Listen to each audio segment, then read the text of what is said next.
And that's because the Pirates Hall of Fame also honors the Negro Leagues, the Pittsburgh Crawdads and the Grays.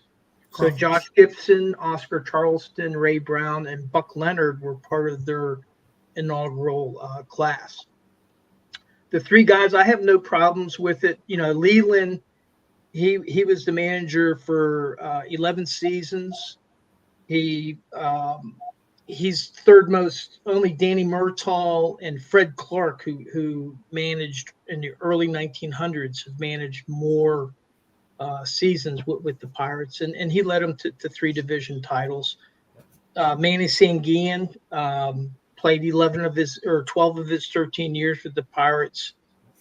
The thing that's notable about Manny Sanguillen is actually outside of the game, but whenever Roberto Clemente was lost and they realized that he had probably died, and this was weeks after the airplane crash, but the team held a memorial service for Roberto Clemente. Manny Sanguillen was the only teammate not there. And the reason he wasn't there was he was down outside of Puerto Rico diving, looking for his friend Roberto Clemente. Interesting. And he's just one of these guys, a smiling guy. He loved to swing at anything. The best place to pitch to him was right down the middle, because there'd be balls like skipping off the ground, and then he'd be making contact with them. It was pretty amazing to watch. And with Bonds, his first 7 years were with the Pirates, most notably, San Francisco. But his first 7 years, he's kind of salty about not being in the Hall of Fame. And he had a great career. There's the allegations of him, juicing, but he never flunked a test, which is kind of ironic. But what Bonds said at the induction ceremony was that Pittsburgh fans booed us when we needed it, but thanks for cheering us when we most needed it. And so he seemed to be thankful that he was getting some recognition for a great career. So that's the Hall of Fame. You had mentioned this Brady Feigley in your thing. He did have his major league debut, 33 years old. And he had his National League debut, Major League debut. He gave up like 6 runs in 1 2/3 innings. And he has like a 32.8 ERA. But even if that's the only time he ever pitches in the major leagues, guess what? He'll always be known as a major leaguer. He made it. Yeah. And so for that, I kind of have my hats off to him. Now, an interesting sideline with this Feigley is that he has a doppelganger. There's another Brady Feigley. They spell their name the same way, Feigl. If you see their pictures side by side, they look like twin brothers. They're both like 6'4". They both played minor league baseball. They both had Tommy John surgery from the same surgeon. And then when they did a DNA test, they both had 53% German ancestry from their DNA test. So they're brothers. You know what? They're not related. They are related. Everything you just said screams they're related. Person. They're the I same don't care human being. about right. I don't care about What's that. going on? They're not related. I put some hard questions around Thanksgiving dinner tables in that household. If you ask somebody, why do you think these two people are related? Everything you just said is the answer. But they're not according to the DNA, which is amazing. But anyway, the Pirates it looks so hopeful around the All-Star break, and all of a sudden their pitching just fell apart. They're losing games 14-10. Giving up, they're bringing in a first baseman, Rowdy Tellez, to close games. A first baseman. So I think they're very close to having the fork stuck into them for this. Speaking of forks, your Mariners have lost Goodness, man. Move, guys. That was cold, man. Wow. It ain't even 9 o'clock yet. Speaking of tools, You're not wrong though. So these are knee-high socks right here.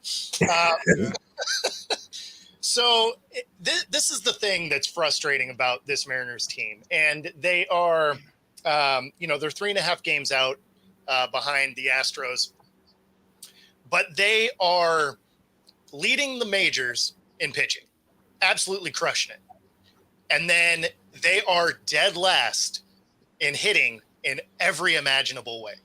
Wow. So the fact that they're even still in this conversation is crazy.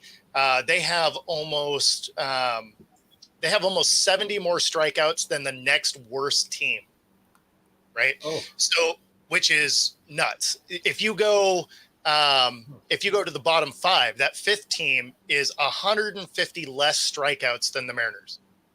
The Mariners are averaging 10.7 strikeouts a game.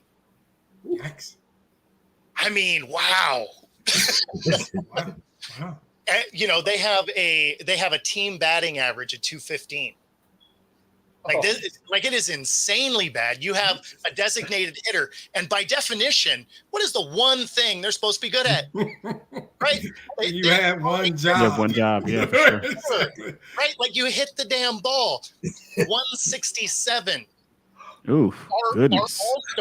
Our all-star. Pitcher. Are pitchers still hitting there? Or right. Dude, pitchers hit better than that. So then we have our all-star, right? We got Julio, supposed to be that dude.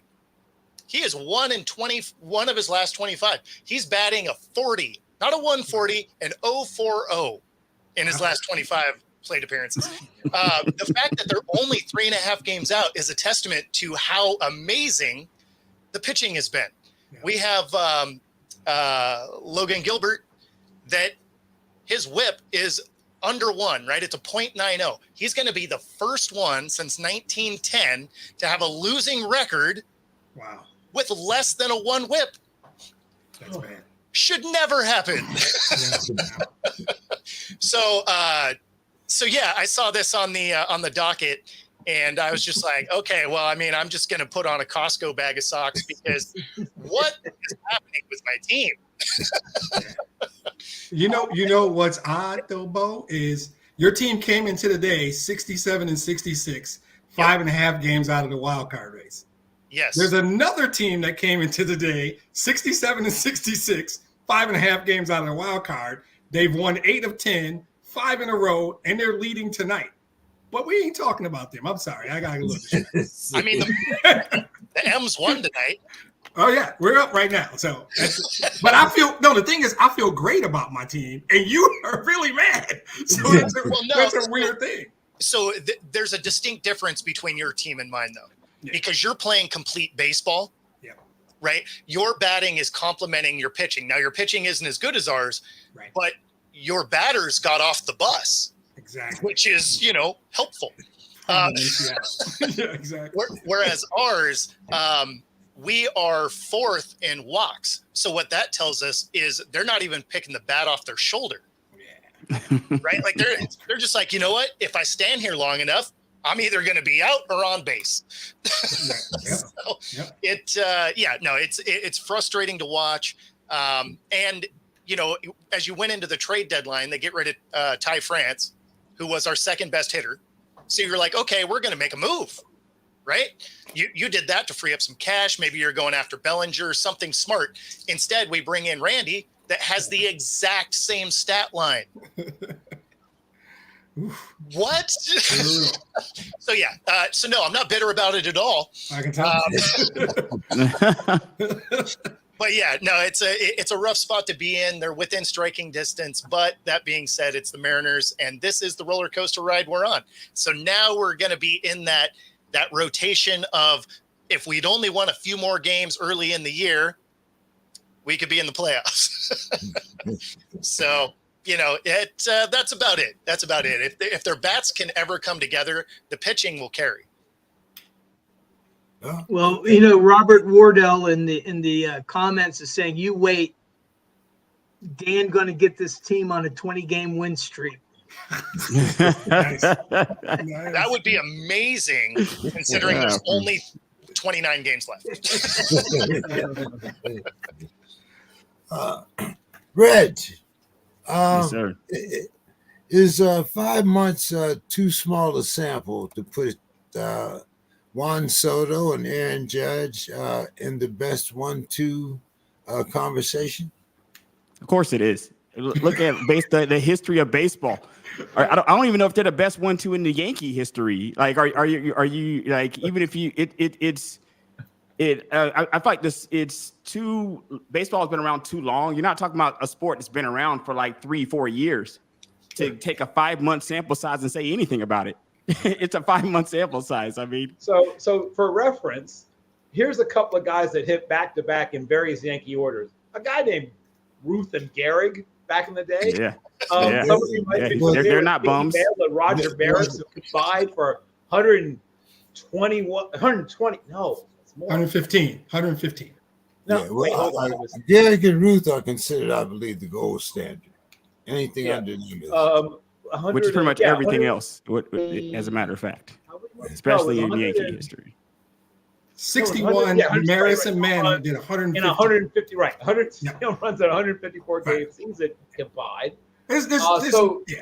So in Yankee history, you can probably top those guys with at least 2 or 3 back-to-back hitters. Yeah.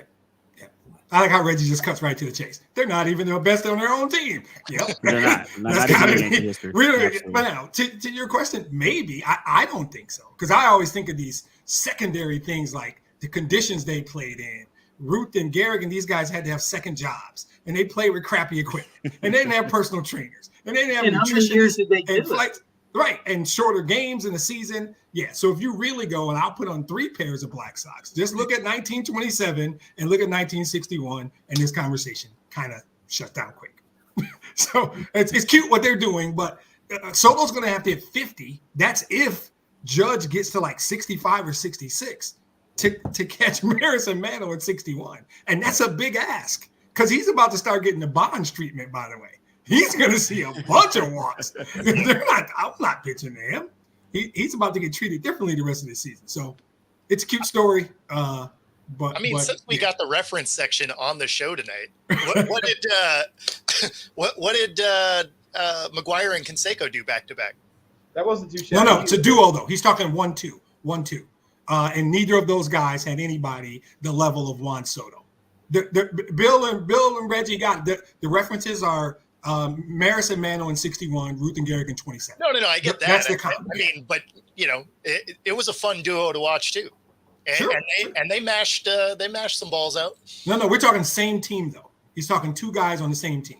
Yeah, I didn't misunderstand that, right? Yeah. So there was nobody with McGuire that carried any luggage that gets them into this conversation. Canseco had a couple of pretty good years. Canseco had a 40 home run year. I'm sorry. You mean McGuire and Canseco together? I don't think they got close. Yeah, they didn't get close to this, did they? 89, 90? No, they weren't bums. They were called Smash Bros for a reason. I think that was their name, right? They were called Smash Brothers. Smash Brothers. Bash Brothers for a reason. You get that nickname, you know. Yeah. Imagine if Mano could have juiced. That's a whole nother podcast. if Mickey Mantle would have been juicy, switch it. Oh my God! I mean, or if Babe Ruth had modern athletic, training conditions. Yeah. It wasn't hungover every day. Yeah, exactly. Yeah. Mantle was on a very different kind of juice. That's true. I got to ask you guys, and I know I didn't put it in any of the credits here, but anybody in the Negro Leagues 1-2? There have been a couple of great Negro League combinations in terms of Damn, lost him in the middle. That's when it was getting good. Oh, there we go. There we go. If anybody, I was waiting for the end of that, man, and it kind of froze right there. Yeah, I mean, if anybody knew, I thought, That was actually Bill just looking it up. He was like, "Oh, let me freeze the camera for a sec." I don't mind saying I'd have to look it up. I would check one of those Josh Gibson years And probably, but they didn't play enough. Just pair games. anybody with Josh Gibson. Is that Right, what you but just? exactly. That's where I would start. Who played? Well, who hit in front of Josh Gibson? And I don't think they played enough games to do it. Of the Grays, in particular. Yeah. They just didn't play enough games, not to you, match a season. Are you back, Bill? He's back. Am I? Yeah, you are. Okay. He's looking it up. Okay. He took his glasses off. You know he's serious. I was checking on a few things to see if my settings were okay. Okay. All right. So let's dive into a little college football here. And I got a couple things here. Let's start out with Dave. Dave, the Penn State athletic director is getting a $2.26 million annual contract. But Dave, what about this new Big Ten, and what are your expectations for Penn State?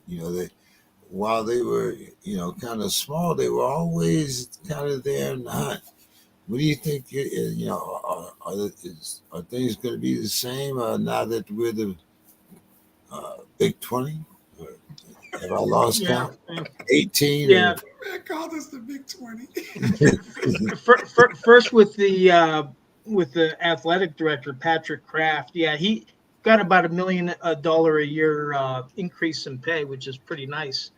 But he's overseeing like $800 million in projects, including the renovation of Beaver Stadium. And then they have plans where he's laying out with like $1 billion worth of revenues with all the work that they're doing. So that, I think that they're trying to compensate him for what he's bringing into to Penn State. But in terms of the expectations, I think a lot of this rides on Drew Aller, the quarterback. How's he going to perform? And I don't know how the wide receivers are going to be. There's a lot of questions with Penn State because they've done a lot of recruiting, but they've lost they've lost people that had committed and then decommitted. So it's kind of hard to tell, but they got a good test against West Virginia University this week. And there's some people calling for an upset, West Virginia beating Penn State. But I think that that's a really good test.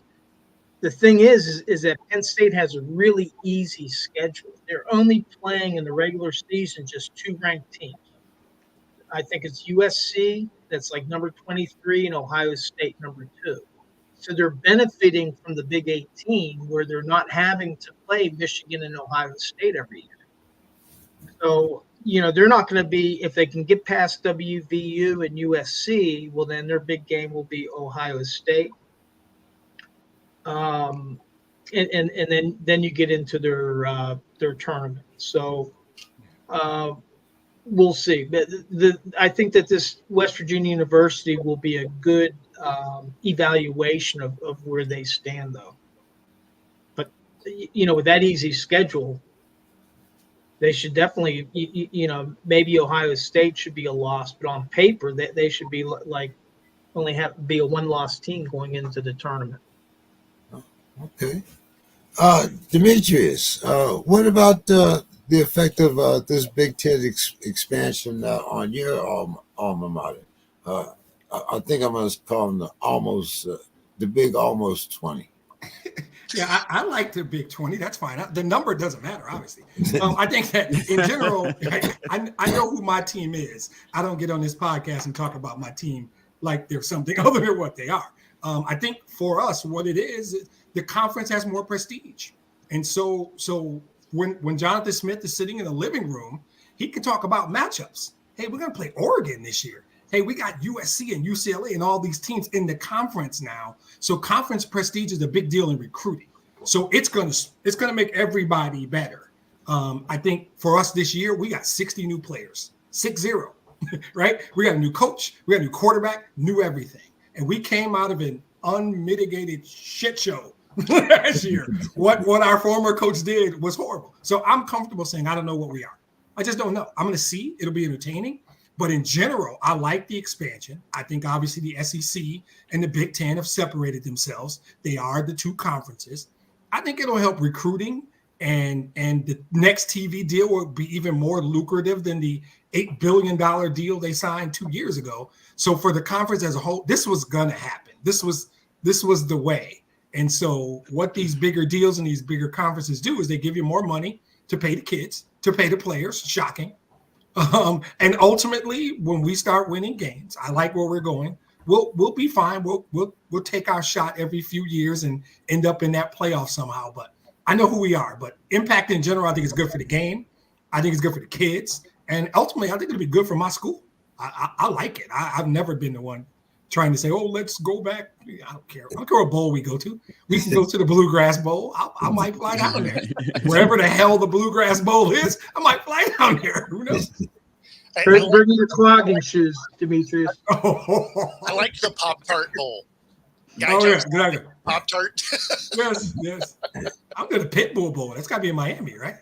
That might be. Yes. What I want to see is more edible mascots across the board. Right. I mean, the Mosquitoes Bowl had been there forever, right? So. Nice.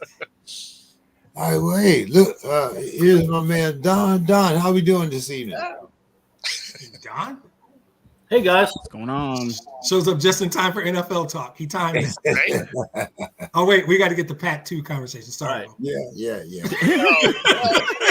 When it comes to my Huskies, I'm actually right there with you with the Big Ten. Okay, good. All right. But as far as the Pac-12, I mean, they're just riding out the last 2 years of guaranteed money, and then they're going to end up in a different conference.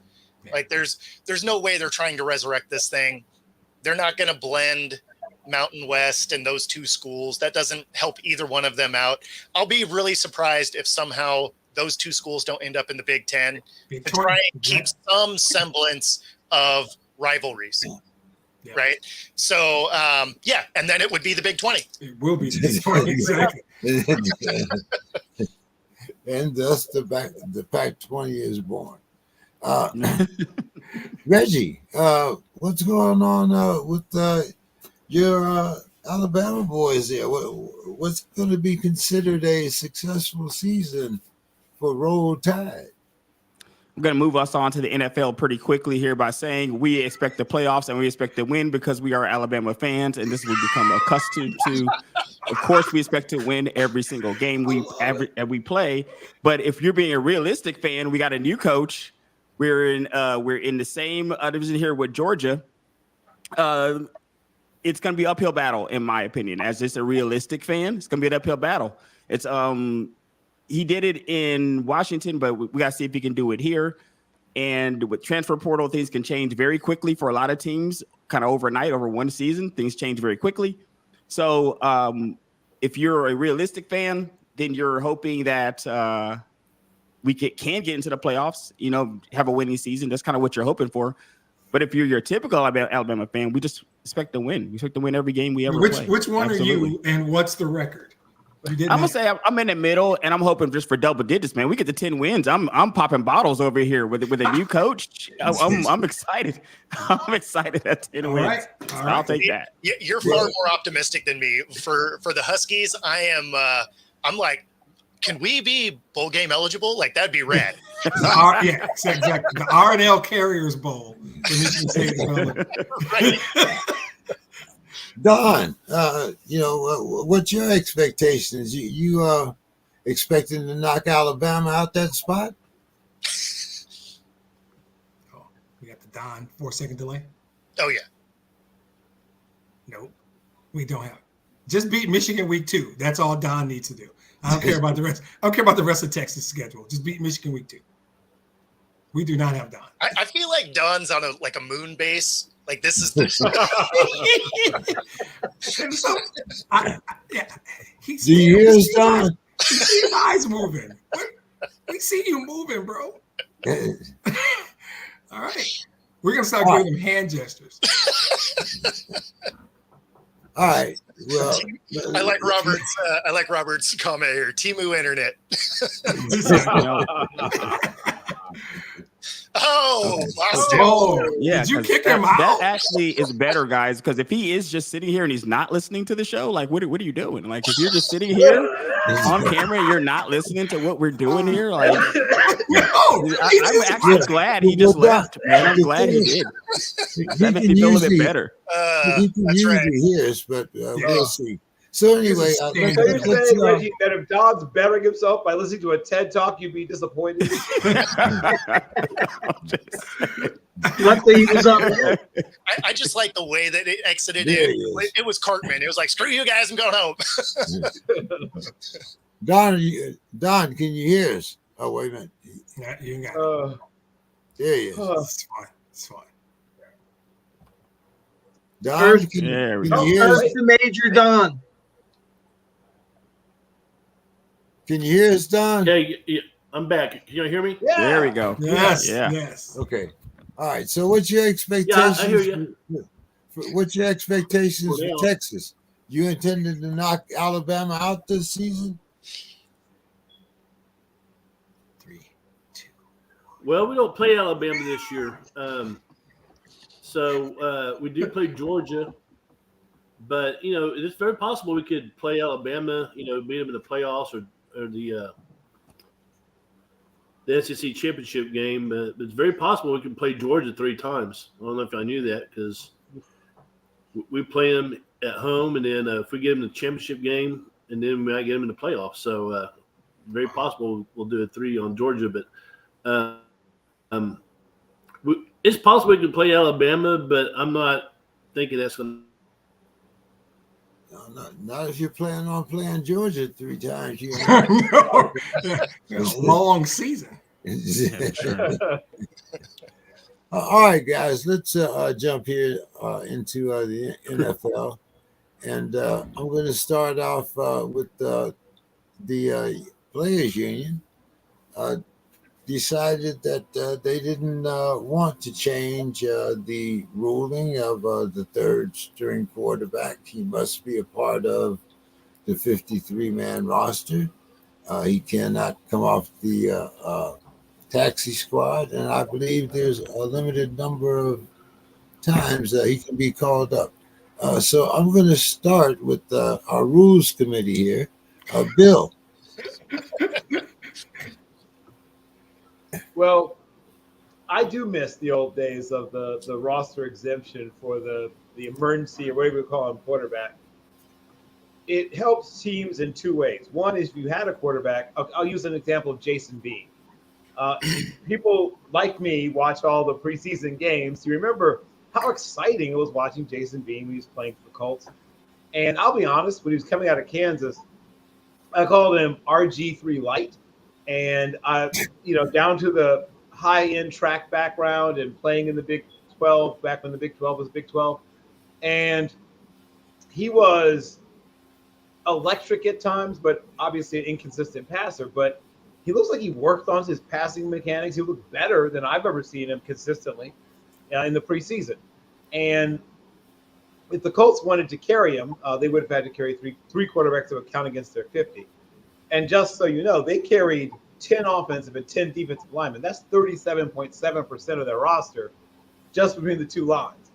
And so when that happens, it makes it less likely you carry a third quarterback or carry an extra receiver or carry an extra defensive back because they've been hurt before, as you may have heard, among the offensive line and decided, you're not getting me again this year. Get thee behind me, Satan. So they ended up not being able to carry Jason Bean. Jason Bean was waived and could have belonged to another team.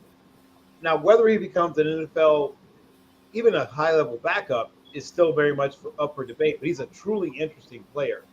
A guy who can run that fast and is showing you some upside as a passer is a guy you normally want to keep on your roster. But like I said, especially with Anthony Richardson, of course, who's shown he can be a little reckless. Now, maybe he's fixed that. But they instead went with the experienced and frankly less exciting Joe Flacco, who has 17 years in and then 4 years in for Sam Ehlinger as backups because they wanted, I guess, experienced quarterbacks to run him, not another young, exciting guy. But yes, I do wish they bring back the ability to carry an extra quarterback and not have it count against your roster number. because the NFL has. But we got to give Bo and some of the other guys Yeah, a chance. the NFL's not done a great job of developing young quarterbacks, and that might help. Yep, done. Bo. I mean, if we learned anything from last year where everybody got hurt, we only had roughly 70 different starters. Yeah, I mean, having an extra guy out there wouldn't be terrible. Some of these teams are carrying a third and they're just burning the roster spot with it.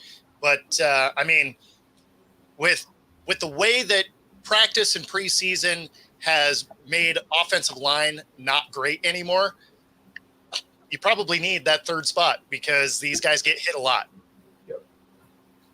Dave, what do you think? The Browns are carrying 4 quarterbacks. Yeah. I guess we'll be talking about that in a couple minutes. But, the Steelers have traditionally carried 3 quarterbacks, even with the new rule. The 1 year that they only carried 2, they did that 1 year. That's when Ben got hurt. and you had Duck Hodges throwing the ball. So I kind of like what the union has done here because it's forcing teams to make a decision. Are we going to carry 2 or 3? And they can still have the emergency quarterback. He doesn't have to be active. He can be on the inactive list as long as he's on the 53-man roster. And then he would be dressed if both the other quarterbacks went out. So I'm actually fine with it because it forces the teams to make a harder decision. Are we going to keep 2 and take the risk, or are we going to carry 3 and have that third guy on the inactive roster? And that's what the Steelers, they learned their lesson back whenever Ben got hurt, and even before that, they always had 3, and certainly after that, since that happened, they've always carried 3. Don, can we get you in here?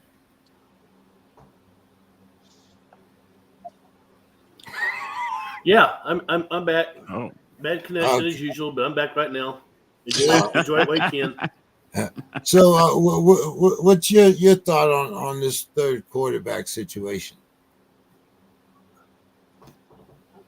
Well, I like it. I mean, like Dave was saying, the Steelers have been doing it for a while. The Cowboys did it. I remember they had Roger Staubach, Danny White, and Glenn Crono. So I remember those days. But I guess it's each team. But I've always been in favor of expanding the roster to 55 anyway.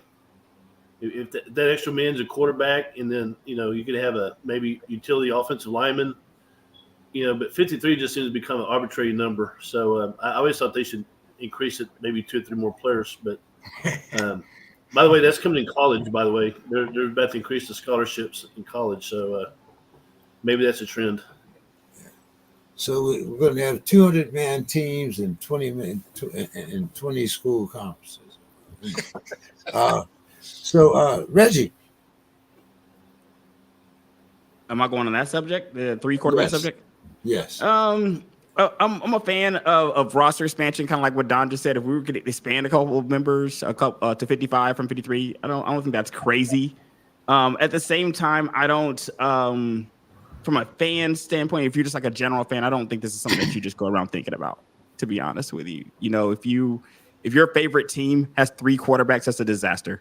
So you hope that your team has one guy that is competent, that can go out there and be there week to week from an average fan standpoint. So I don't think they're noticing how much some of these quarterbacks are going down, or how many backup quarterbacks. We saw a ton of backup quarterbacks play last year. I don't know if it was a record, but it was a ton of them that played last year. So I can get from like a roster construction standpoint why this may be attractive, but I don't know if the general fan really cares that much. Demetrius. I hate to be that guy, but so my grandmother was born in Talladega, Alabama. Her name was Mary. And she used to tell us, don't fall for the okie doke. Don't fall for the okie doke. This is classic okie doke. Teams, this is what I think, and I might be wrong. Dave kind of touched on it. So the Buffalo dude that proposed this used some crap language. I read this, and I can't remember exactly what it is. You don't want a non-bona fide quarterback playing because it's detrimental to the quality of the game. Is it 9:00? Damn. Okay, I'm going to say that's crap. The reality is this. I think I started it out right. after dark. All right. The veterans minimum is $795,000, guys. Yeah. Practice squad dudes make 16 to 20 a week. It's a big number when you add it up. This league, we know this league. Everything's about money. Why do we think this is about anything other than money? Teams would love to carry 3 quarterbacks. Every team would like, but $795 is the league minimum for a dude on the roster. If you can stash a quarterback on the practice squad and pay him 16 to 18 grand a week, even if he's there the whole season, it's like $500,000 difference. That's what this is about. And the union knows that. And this is the exact job of the union. This is what the Players Association is there for. This kind of okie doke BS. Because that's what I think it is. Because it makes too much sense. 6 really smart dudes on this podcast just all said, we'd love to carry another quarterback. It's about money, right? That's what it's about. But Demetrius, if you didn't have the quarterback on there, you'd have another player making the league minimum. So they're still spending the money. No. But in this rule, you get to stash a quarterback. You get to stash an extra quarterback on the you're talking about the 2. Right. Now you're stashing a quarterback on the practice squad because they're talking specifically having an extra quarterback. And then some of it's about Brock Purdy going back in after Josh Johnson got his bell rung, whatever.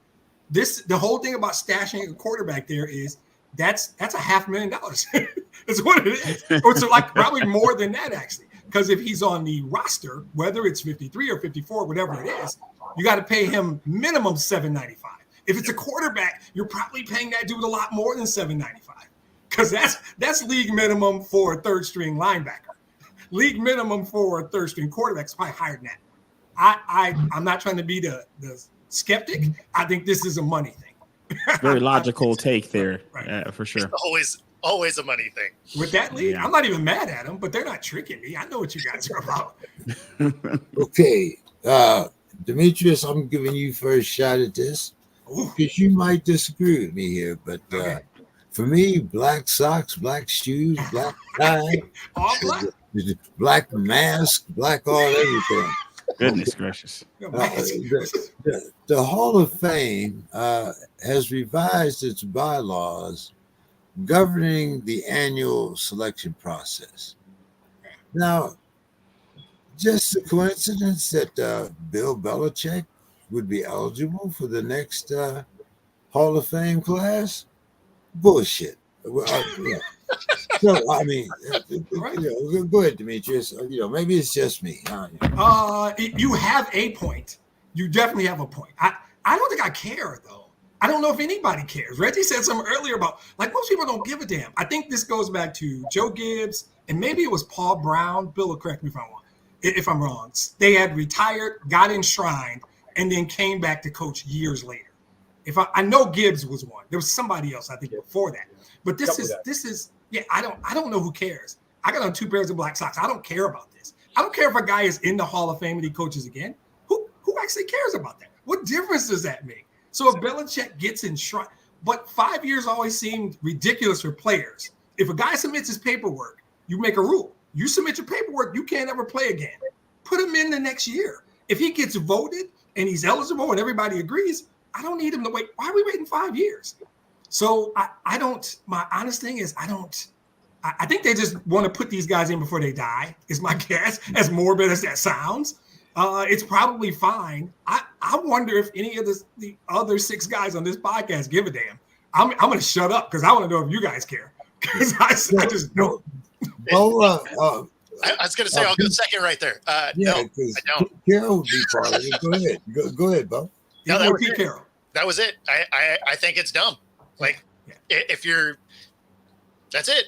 It just doesn't make any sense not to, if you, as a player, if you're done, be eligible. Yeah. Reggie. I think this is very stupid. If his name isn't Bill Johnson and it turns back to Bill Belichick 5 years from now. His name was Bill Belichick the moment he stepped out of the game. And if we were talking about some random ass person, then maybe I get this. But who cares if he goes, look at the Super Bowls, look at his record. He's going in 5 years, 5 minutes from retirement. It's the worst kept secret in the world that he's going to be a Hall of Famer. He's going. Like, do we have to wait till 5 years? There's somebody out there that's not convinced that that the 5 years is going to take them time through that 5 years. They work through it and then they come back like, you know what? I've looked at it and I think he deserves to be in. No, this is very stupid. And I don't know why it matters with this guy. They could have handed him his gold jacket at his exit interview. Correct. Everyone was already hanging up here. Okay. Some dude changes his mind in 5 years. Okay, I got it. That's great. Don, we got you in here? Yep. 4 seconds. Yep. In here. I'm here for now. Okay. What's your thought about this change in Hall of Fame rules? But, was it a Belichick special or what? that's one way of looking at it. If they change it now, that's fine. But make sure the change is permanent. Don't change it later. Just just be consistent. So I don't care one way or the other, to be honest. I mean, it's not affecting my life. But I'm just saying be consistent and, keep everything equal and we'll be all fine and happy. Bill. One of the things that has been explained to me when I've talked to, the Ray Didingers and not Ray Didinger, Ray Horrigan and are they both named Ray? I can't remember. But the point is that people involved in the Hall of Fame process always talk to you about why certain things happen. And yes, for players, they want to make sure that the player's definitely done. And obviously, if 5 years have gone by and you haven't come back and played, then yeah, we feel pretty good about you being done. Two, the other thing is that they've got a backlog of players, right? So when the Hall of Fame is founded, they've got a couple of decades worth of players who have played, and they're playing catch up at that point. So when players retire, they're very much in the front of everyone's mind. And for those who are not familiar, which is probably everyone is, but it's something called recency bias. And so very often, right after a player's retired, especially if that player's been a really great player, there's a lot of sentiment to put them right in the Hall of Fame. And the problem with that is you also have these players who are backlogged behind them.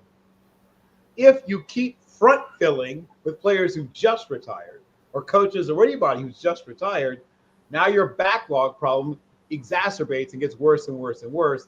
And now you end up with even more people, players, contributors, as they call the non-players and non-coaches, being pushed now into this very much overloaded seniors committee.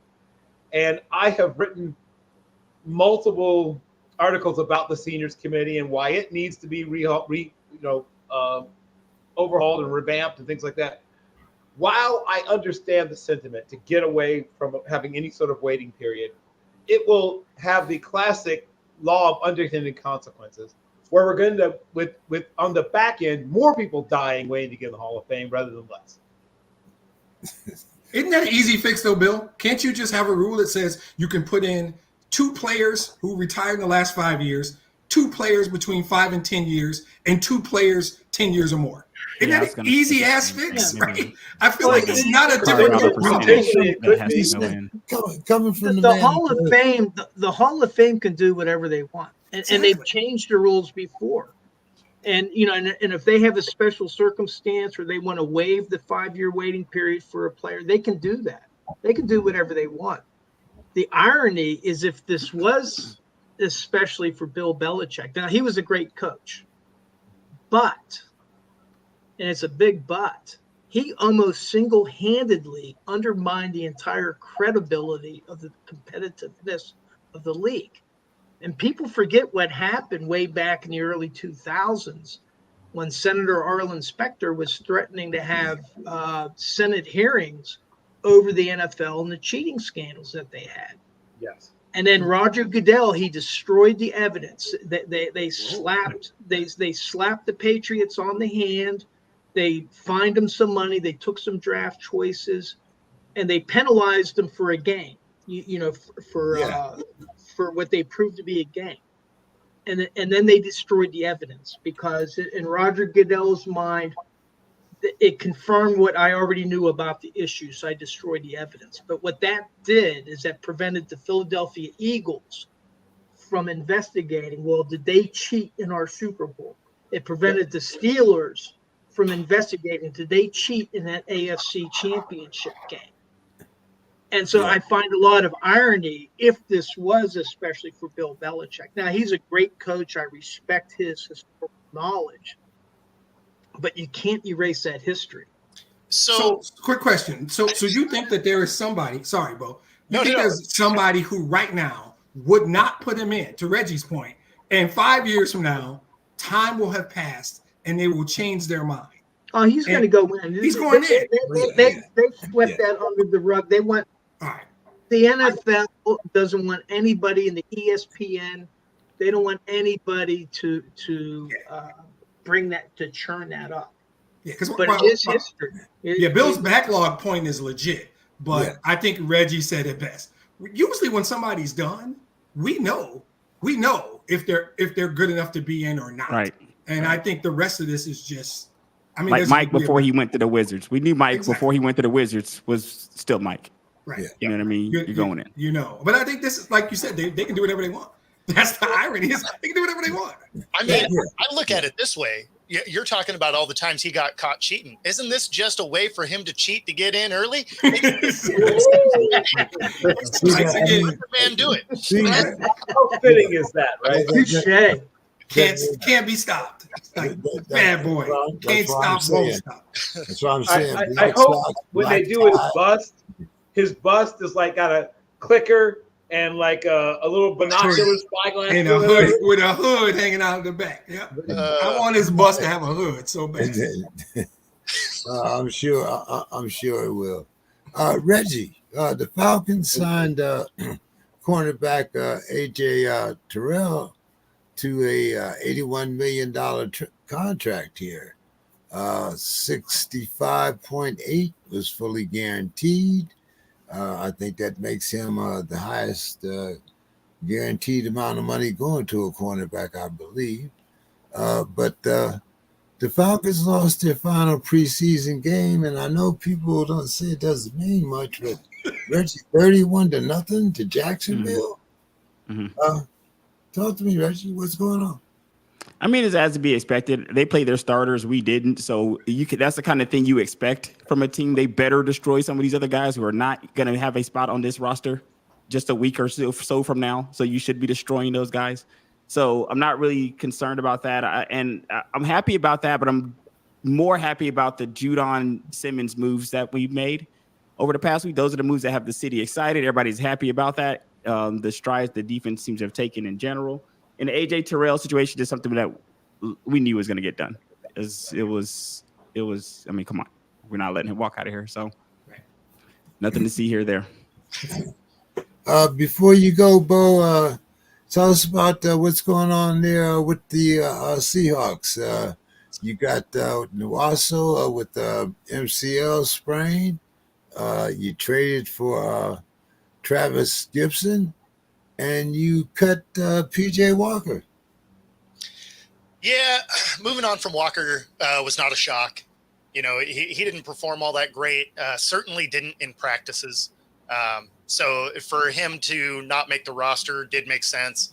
Nwosu, that was an unfortunate deal. That was a cut block that, I mean, the guy ducked his head right into his knee. And although technically legal, right, pulling guards are still allowed to cut block. They're the only ones that can still do it. But, you know, so there's no flag associated with it. But, I mean, of all of these things protecting players, the fact that you can still cut block and lead with a helmet is wild to me. That being said, he didn't get put on the 4-game IR. He has a 3 to 6 week, you know, time period. And, you know, 2 of those weeks are before the season starts. So they're thinking they can get him back by week 2, or at least they're hoping. Worst case scenario would be game 4, which would be the end of that, you know, IR period anyway. So that's why he didn't get listed on it. They're hoping they get him back early, but if not, it would be the same time period anyway. But yeah, I don't know. It's going to be an interesting year. Got an explosive offense. We have a offensive line that looks, healthy so far, and a lot of question marks on defense. But the defense is hungry, and that is encouraging. All right, well, hey, I know you have to go. Any final thoughts for us before you leave? Yeah. Football's finally back. Let's go. Yeah. Let's go. Let's sir. go. Take it easy, gentlemen. All right. Good to see you. Take both. care, everybody. bro. Yeah. See you, Bo. Reggie, I know it's about your time also. sir. You got any final thoughts for us? I think Bo just took my final thought. It's football. Football is back. I don't think I'm gonna be on next week, so I have to say it now, so that we can enjoy it all from this point forward. Football time, fantasy time. I still got a couple of drafts left. I'm going right up to the wire here, man. I'm taking that thing right up to the what is it? The 5th is the first day. I think I got a draft on like the 3rd or so. So I'm taking it down to the wire here, man. A couple more drafts to get knocked out. Week 1, Reggie. Week 1. Yeah, I'm gonna be there, man. I'm gonna be there. Great. I'm hoping. Yeah, I'm not cheering for anybody. I'm gonna be just sitting there silent the entire time. I love both these teams. I can't do anything. All right, man.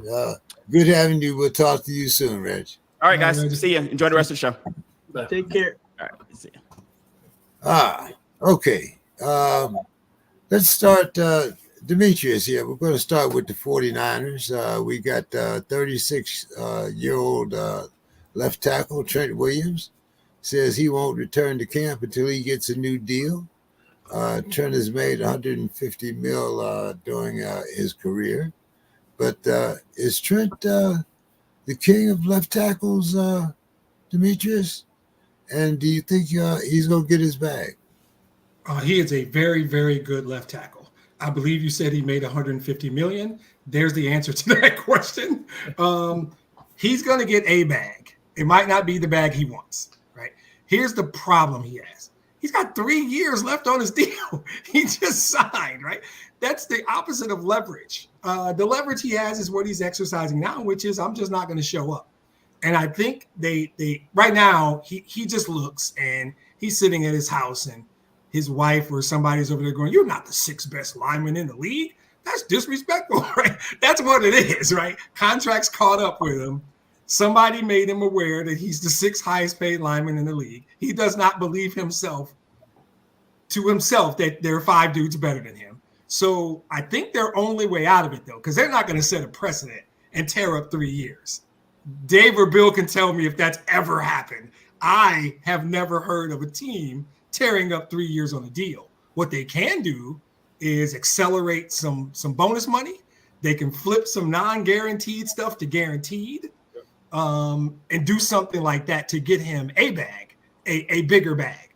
I believe most of this is he knows he is creme de la creme left tackles, but he's not being paid that. There's some dudes in front of him that he don't think are as good as him, and that's hard to go to sleep every night with friends and buddies and your uncle calling you. "I heard this dude's making more money than you." Like that kind of stuff happens, and he's dealing with that. So they're going to find a way to get that done, but they got to deal with Brandon first. Well, probably. I think they probably have to settle Ayuk before they can go back and mess with it. But he's got 3 years left on that thing. I don't. They're not tearing up 3 years. I would be stunned.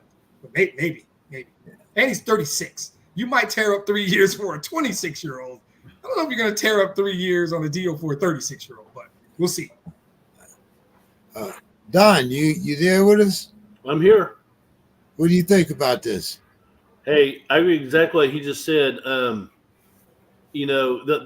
probably try to find the money, but he's 36 years old. I mean, that's a tough age to be playing, professional football. Other linemen tend to be a little bit more durable than running backs and receivers, but but he is the GOAT of offensive linemen in recent years. So he's worth it to a point, but you said he already has a contract. He should honor it before he starts wanting more, but that's not the society we live in today.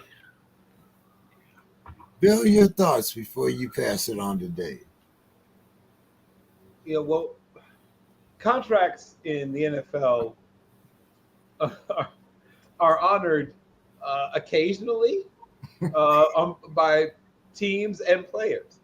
I'm not going to get on one side for not honoring the contract when players get cut all the time when they're under contract, and teams, people lose their job due to injury, and I mean all the things you hear don't happen all the time. So I'm not worried about that much of it. But the big number, as I mentioned most of the time, is 36, and he's already. I think he's one of only 3 players left from his entire draft class, and I think 2 of them might be kickers. So it is rather rare to play this deep at this level at almost any position except quarterback, possibly place kicker. Quite frankly, he is certainly the best of his era at his position. I think is what we can say fairly safely. In the post Joe Thomas, post who else? Whoever else you want to throw in that same sort of category? Willie Roaf and those guys. Yeah. There we go. Right in the post Willie Roaf, post Joe Thomas era. Right, that group, you could call them the best. But here's the thing. Yes, not only are they not going to, they're going to move some things around. That's what they're going to do. As was just already said, we can accelerate some things. We can convert some things. We can say, oh, well, this is now a roster bonus, and this is now this, and this is now that. But no, you're not going to do a whole new deal. First of all, once again, the contract he's already under keeps paying him until he's 39 years old. Right. You're not going to add more years because he will then be 40 or more. So no, that's not something you do. You don't give, once again, as been said before, the NFL doesn't pay you based on what you've done. The NFL pays you based on what you believe you're going to do. And the NFL, the front office, whether it is fair or not, is anticipating he's going to be less good every year going forward, because that is what my friend right above me, Demetrius, points out, that he's a numbers guy.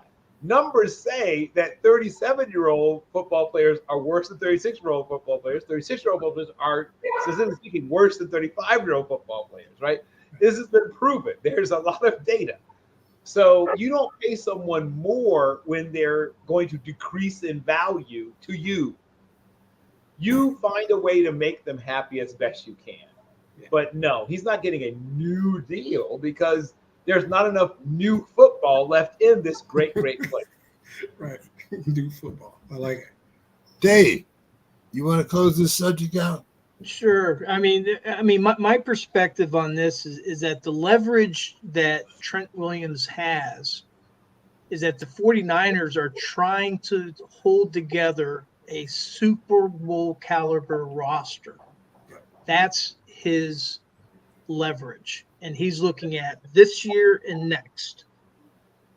And I think, and I think Demetrius touched on it, I think it's about the guarantees, because, he may have 3 years left on his contract, but if he gets hurt this year, well, then whatever's not guaranteed, he loses. Exactly. So I would imagine what he's trying to do is to get as much of that guaranteed. And San Francisco is like thinking, well, yeah, we need him this year and next, but we don't want to have to be paying for him in years 4, 5, and 6.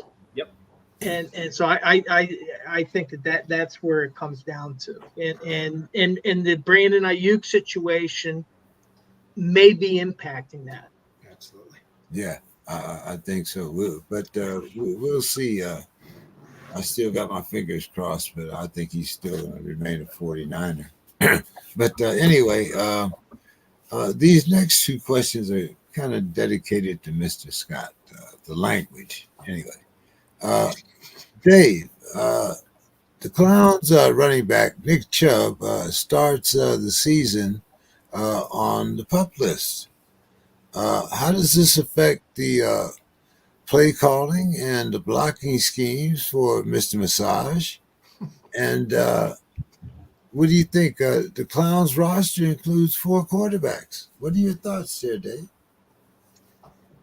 Well, I think number one is what's his name? Rudy Ford. Jerome Ford. Jerome Ford. Yeah, he's he had 248 touches last year.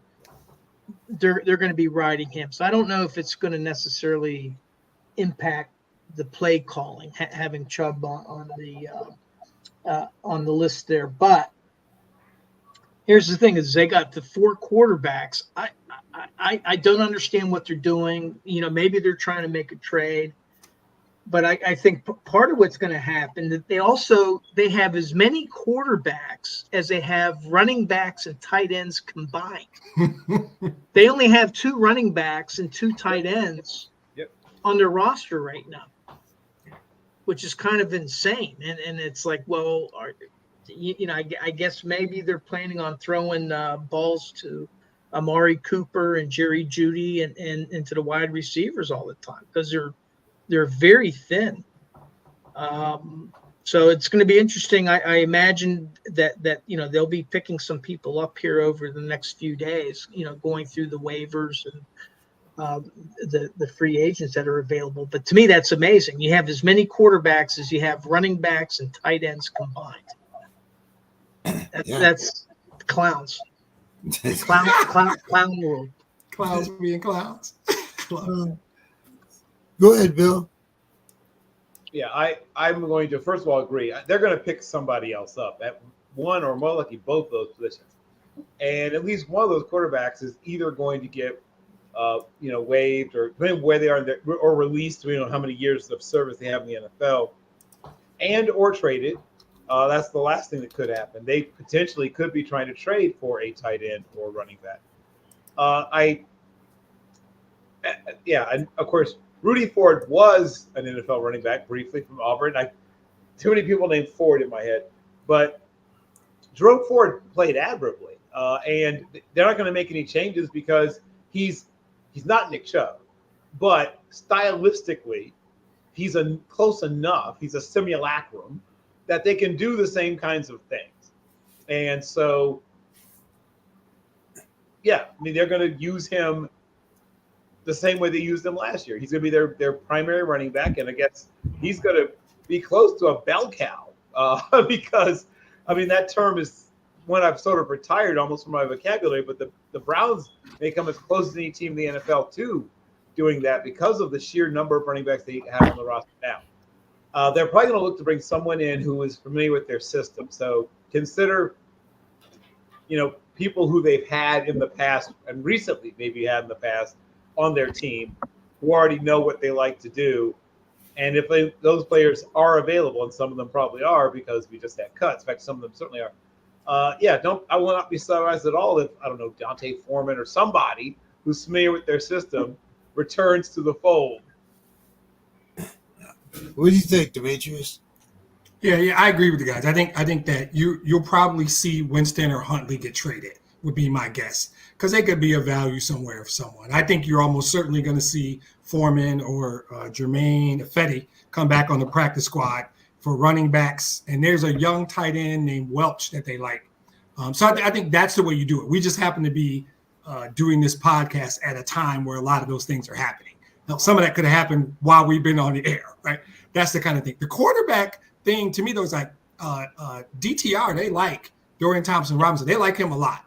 And they weren't going to take a chance to try and slide him through waivers. So that's part of it. So I think they moved one of those other guys. And as far as Chubb, think about Chubb, I'm worried. I'm going to be honest with you guys because he had 2 different procedures, right? He had that injury week 2, and the first procedure was a medial capsule, a meniscus, and an MCL. Yes. Then, like in November, he had a second surgery on the ACL. That's a lot to come back from. So I think they're gonna lean on Ford, obviously. But like I said, like Bill said, Foreman's logical. They'll have to bring somebody else in to sort of fill the room because I think the Chubb injury was. I was worried when I heard about it. Like, is he ever going to be Nick Chubb again? We never know. But those are interesting moves. It's a timings thing. I don't think any of this changes their system. Their system's their system. Bill brought up a great point. The people they bring in or bring back will be people familiar with their system because you just, can't do that. Don. Yes. Your thoughts here. Well, I was kind of sad to see see them let go of Dante Foreman. I've been a big Dante Foreman since he was in college, but you need to balance out your roster, and carrying 4 quarterbacks and 2 running backs, that's not the way to do it. But like you said, you called them the clowns for a reason, right? Okay, Don. Let's talk about the Cardinals. The Cardinals quarterback Kyler Murray, aka the world's tallest midget, has a new target in town. Don, what do you expect from the son of a Hall of Famer, Mr. Marvin Harrison Jr.? And do you think that fans and pundits are expecting too much out of the young rookie? Well, anytime you start a rookie, you're going to have your highs and lows, peaks and valleys, whatever. I don't think that should be the number one concern for the Cardinals right now. That they need to, toughen up that defense just a little bit more. But that's just me speaking. But Kyler Murray, I mean, he's shown that he has bouts of greatness, and he gets things done sometimes. And I think having Harrison as a target, that's a good thing, but they're just gonna have to, work on their chemistry and some, great quarterbacks, receivers have a form of telepathy. With your Steelers, you saw that with Bradshaw and Starworth, right? Back in the day, it was, Montana and Rice, that stuff. So, if they can work that stuff out, it should be a little patch and pitch combo come down in the future. But it takes time to build that.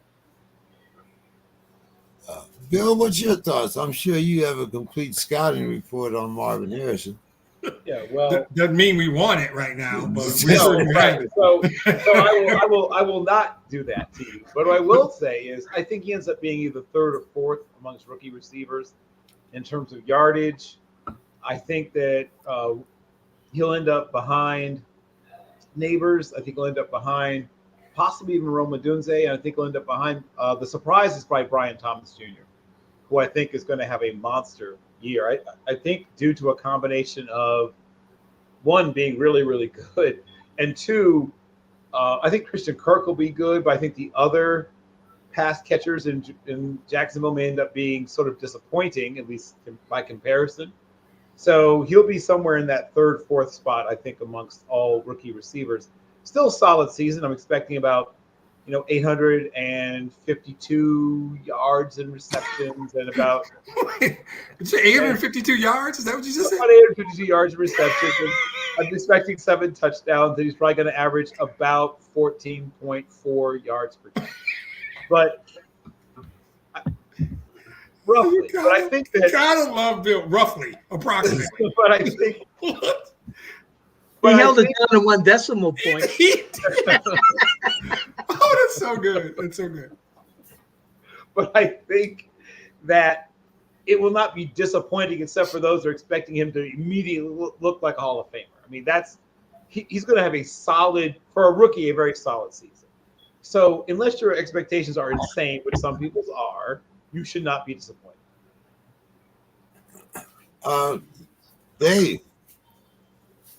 Yeah, Kelvin Beachum, teammate, tackle, also a former Steeler, he was just quoted as saying the other day, about Kyler Murray, I really feel that he's really starting to master this offense. There you go. Nice. Now, granted, they have a new coach. This is the second year of Gannon being the coach, but you have a 5-year veteran quarterback who's already been paid $100 million, and he's set to be made another $38 million. I would certainly hope he's mastered the offense after 2 seasons. But, maybe Marvin Harrison will be the piece that will help Murray earn some of that money. Okay. Dave, the Titans go all in on Will Levis. trading the backup quarterback Malik Willis to the Packers for a 7th-round pick. And their backup is somebody that we are kind of familiar with, Mason Rudolph. Yeah. Dave, Who your did look thoughts? good in the Hey. preseason. Hey, Dave, don't look so excited to talk about Mason Rudolph, bro. I mean, I actually like Mason Rudolph, and right now, I like him in the new uniform. Demetrius pointed this out. Good. We're in a transition period. They just went through cut downs yesterday. Yep. Now the waiver period ended this afternoon, and now all of those people, the 1,000 or so players that are out there, they're free to negotiate with anybody that they want. Yeah. So teams aren't forced to put people on their 53-man roster or anything like that. So we're going to, over the next few days, probably through Monday, we're going to be seeing a lot of changes. So with Tennessee right now, they only have 2 quarterbacks now. They got Mason Rudolph and Will Levis. And Mason Rudolph is a very high character guy.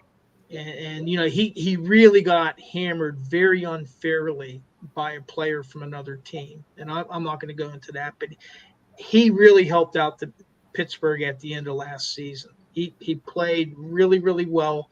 Didn't do so well in the playoff game, but he's a solid guy and a very high character guy. So I'm happy for him. And Will Levis, now he got hurt last year. He came in the about mid-season, and then later on he had like an ankle sprain. So there's chances are that Mason Rudolph is going to get a chance to play.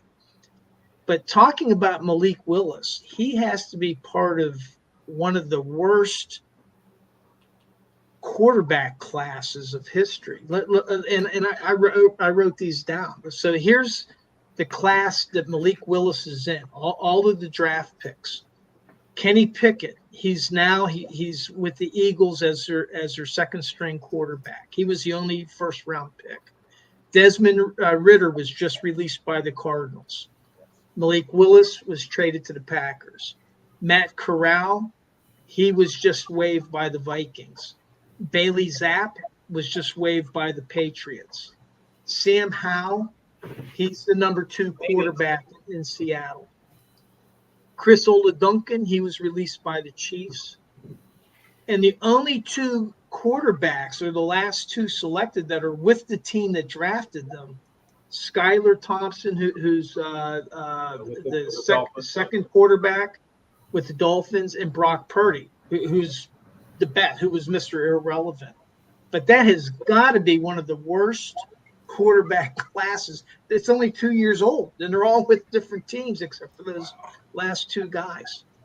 But with Rudolph, I'm happy for him.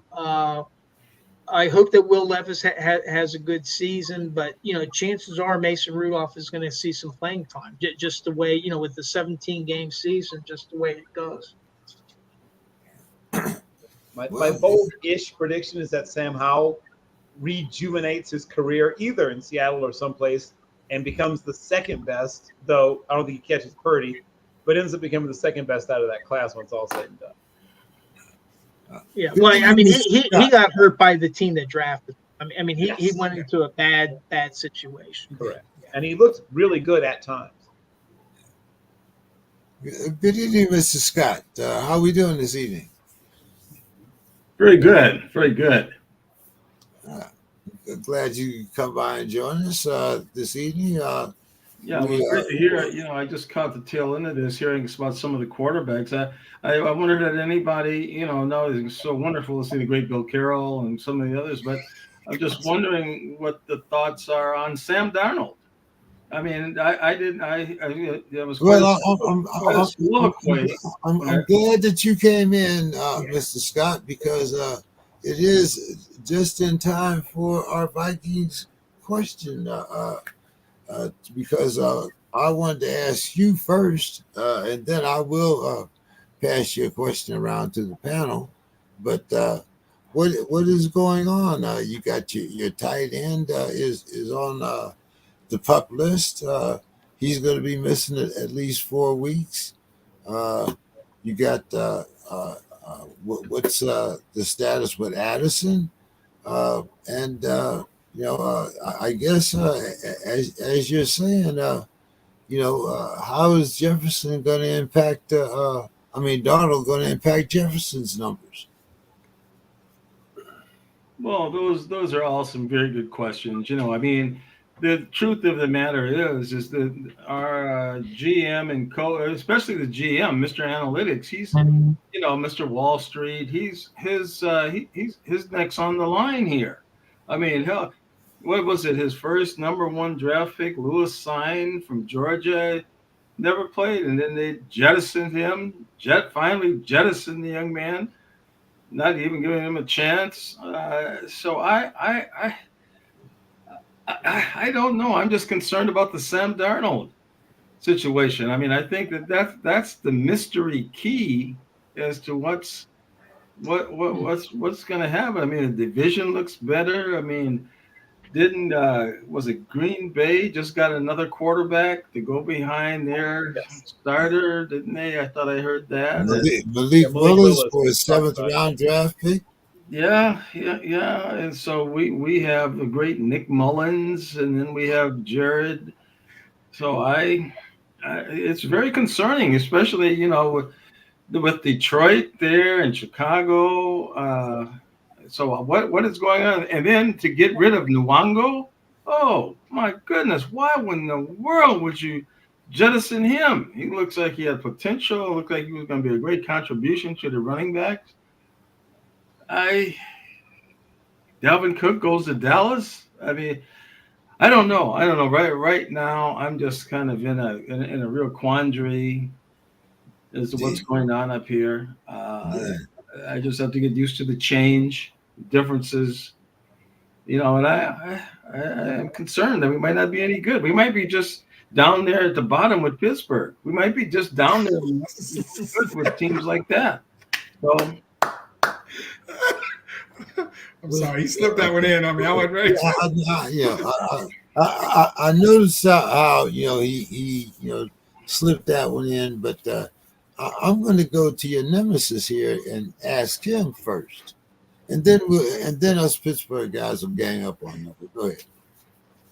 Me? Talk about Minnesota or talk about the Lions? Talk about Minnesota. He wants to know about Sam Darnold. Oh yeah, so the conversation he caught, we were talking about a specific draft class, which is why we didn't mention Sam Darnold. We were talking specifically about the 2022 draft class. I happen to like Sam Darnold. I think you're going to be happier than you think with Sam Darnold because I think he came into a bad situation and got a raw deal right out. I think he's talented. I don't think Sam Darnold is going to be your problem. I think you lost a lot on defense. If Hawkinson is not too hurt and he's fine, eventually your offense is going to be fine because you got the best receiver on the planet. I think you got a really good tight end when he's healthy. I'm not worried about your offense. I mean, your offense gives me fits at night, quite frankly. It's your defense. You lost Hunter. You lost Davenport. I think you lost the linebacker Kendrick, right? You lost a lot on defense. And that's what worries me about Minnesota. It's not the offense. I think you'll be fine with Darnold. I like Sam Darnold. I've always liked Sam Darnold. Don, what do Yes. you think about Sam Darnold? Sam Darnold, he's one of these guys that you expect great things. He sometimes doesn't deliver, but then when you expect him to not do so good, he delivers. I mean, he's he works on his consistency, but I think he's a talented quarterback. I think he's just one short of being what I call a gamer, but he still has a few more years in the league. I have nothing against him. I think he's, like I said, he's capable of doing great things. He just needs to be consistent about it. Yeah. But yeah, I like Arnold. I like him. Bill. I'll go back to my scouting report on him when he was at USC. I said his potential, his upside is similar to a guy like, here you go, Tony Romo. At his best, he could be a guy who ends up having a Tony Romo kind of career. And he's in a situation that should set him up for that, right?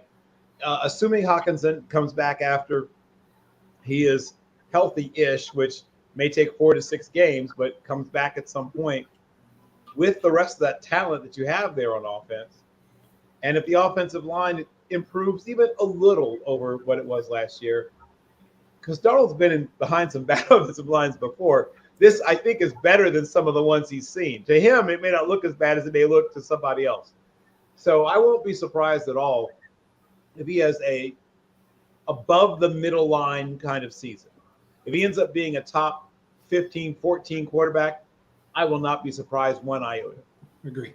Totally agree. Dave. Yeah, I mean, to me, Darnold is an unproven quarterback. You know, he's now on his fourth team since he came into the league in 2018. And but I mean, if he has a line that can protect him, he has a great wide receiver. You know, he can get the ball to people. So if he has the pieces around him, he should be able to perform. He should be able to demonstrate that, yeah, he is an NFL caliber quarterback. And I just think that he's unproven. He's going to have unfortunately, with the injury to their draft pick, he's going to have the chance now to demonstrate whether he can be an NFL quarterback. Yeah, he's never played with a receiver this good. Right. Right. And when Hawkinson's healthy, he's never played with a tight end this good. And that's a quarterback's best friend. So to Bill's point, this might be the best offensive line he's ever had. And I'm not saying the offensive line's great. I'm saying what he's played before. To Darnold specifically, I don't think you need to worry about Sam Darnold. There's other things you can worry about. My opinion. As you gentlemen could see, I had to leave for a minute. Grandma called me with some insulin money. So, Mr. Scott, I'm willing to put my money where my mouth is. I think that we'll have a better record than the Vikings. When you're saying we, are you talking about the hapless? Who hapless? Whatever you would like to call us, I'm putting my money where my mouth is. You can call us hapless, and I'll call the Vikings hopeless.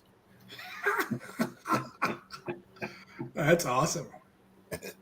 So you're on. You're on. There it is. I think it's on wax. You know, because that quarterback situation, I think is still so fragile with Russell Wilson and you know the other guy that they really want to play the other guy. It's really clear that that's what they want to do, but he can't make up his mind. And I think this is a swan song for your great coach. I really do. He's been there long. He's always past his use by date. Yeah, they think that. Yeah, so you're on with that, Uncle James. You're on. I got a crisp $10 bill or a $20 bill, whichever one you like. Nice. Well, I mean, I think I'm still ahead from the last one. I don't think I ever got.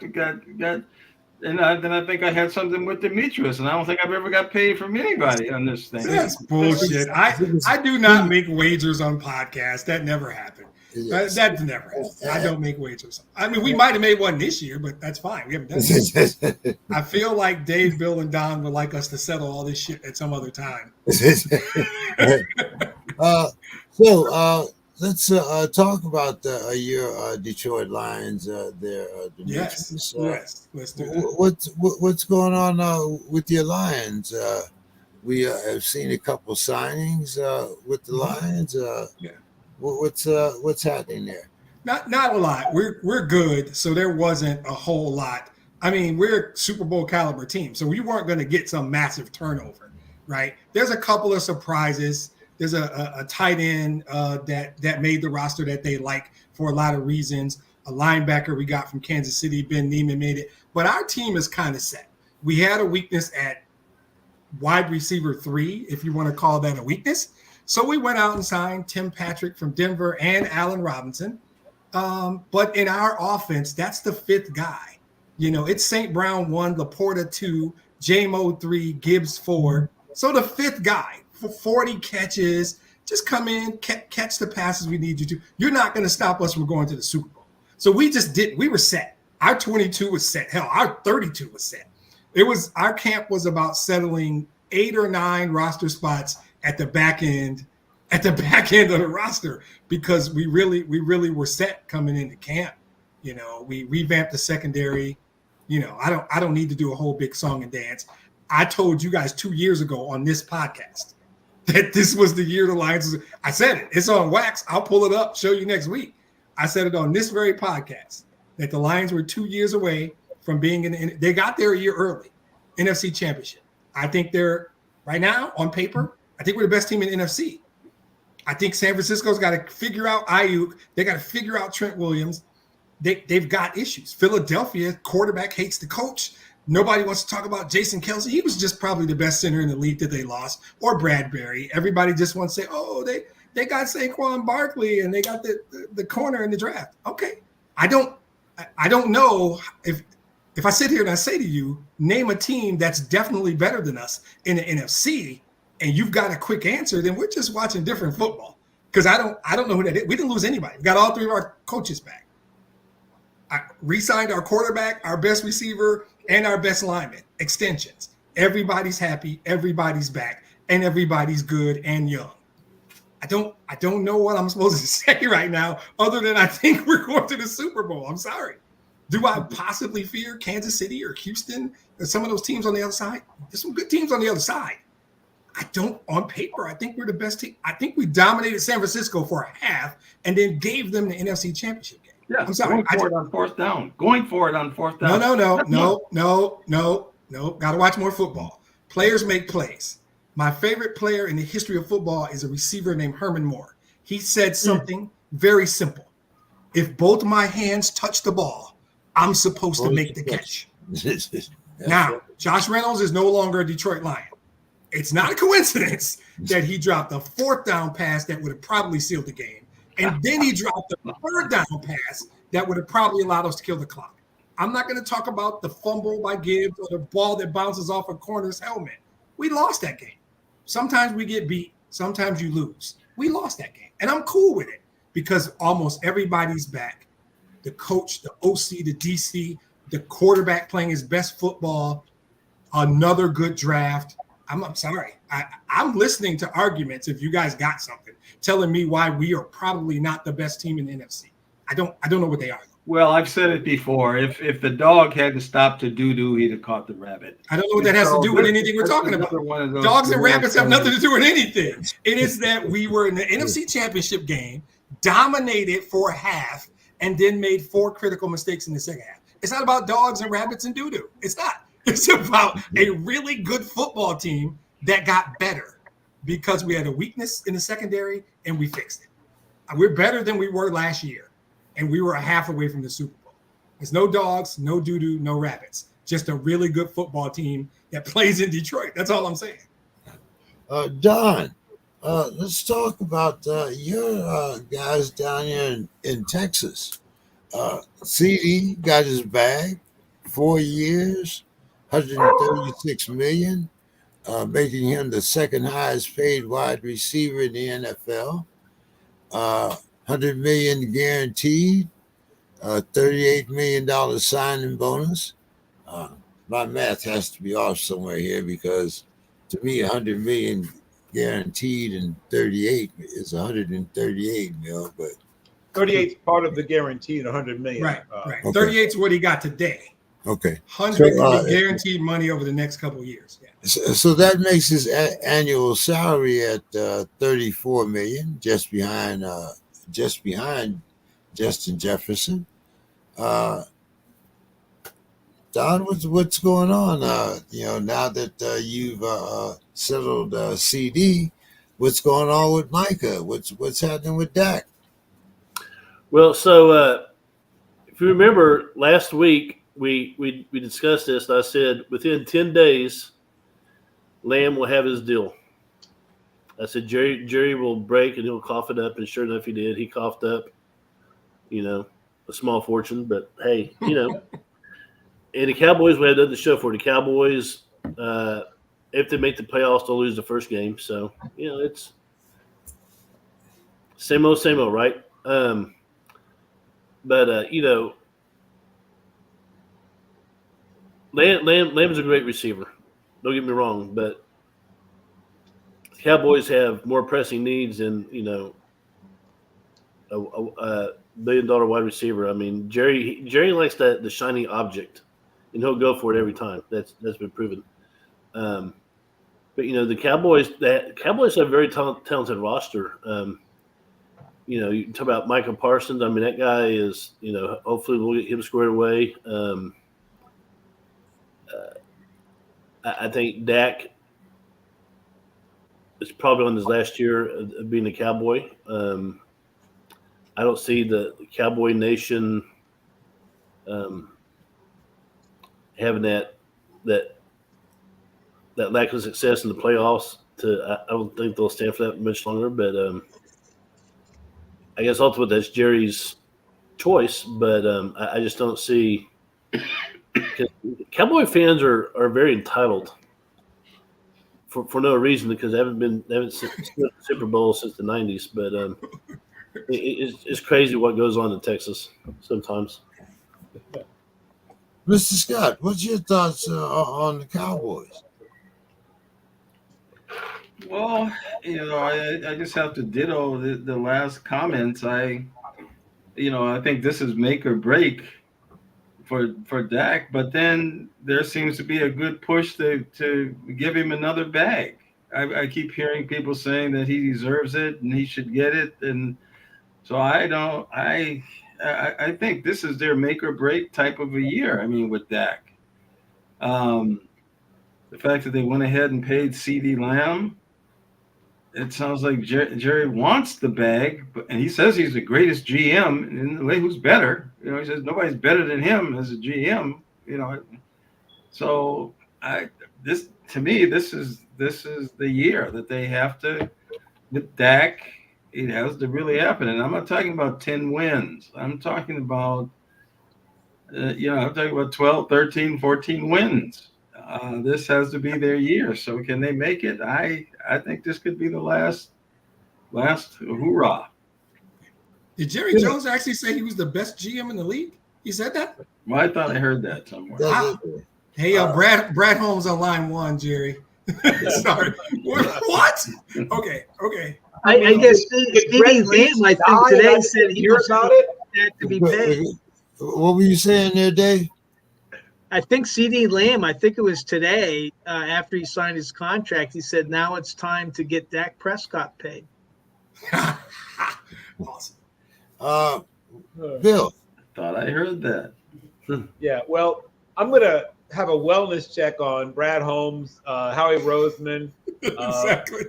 I'm going to make sure Brett Beach is okay. And just in case you're wondering, that guy in Los Angeles, we predict the Rams are going to be a total dumpster fire in the last couple of years. Guess what? Yeah. They're still a really competitive team, mostly built around aging veterans and low-round draft picks. But they keep drafting the right guys in the late rounds. So somebody's doing something right also in Los Angeles. But to your point, or to the point that has been implied, Rain Dakota Prescott is probably going to be a quarterback getting paid really well by someone next year.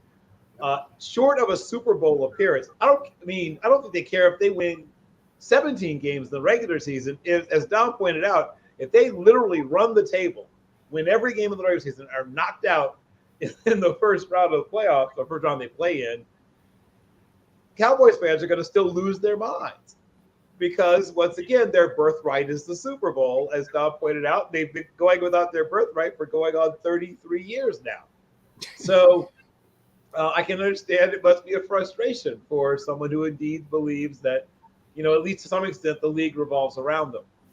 I think that some of those teams sort of on the rise, let's say the Raiders have a good season this year, but do it sort of in spite of their quarterback play, and he hits the free agent market, I could see the Raiders making a play. There's a few teams that would be interested in Rain Dakota Prescott if he should indeed hit the open market, and well, there ought to be. But I do believe that it will be better for everyone involved if some of the pieces are moved around to different chessboards. They need a shock to their system. Something has to change in Dallas. and they seem unwilling to fire the coach. And the coach is winning a good number of games. I mean, it's sort of, what we whine about in Pittsburgh about, well, we win a lot of games, but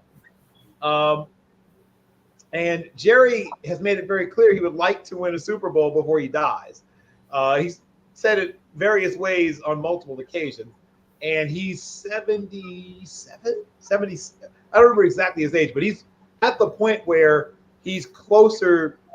He's not just on the back nine, he's on the back four, probably, maybe back three of the course of life. So he's probably going to try to do some things to get this thing moving along. And if it looks like Rain Dakota Prescott, because quarterbacks get too much blame and too much credit, usually it's not all on him. But either way, the coach or the quarterback are going to be gone, and possibly both, if they don't go.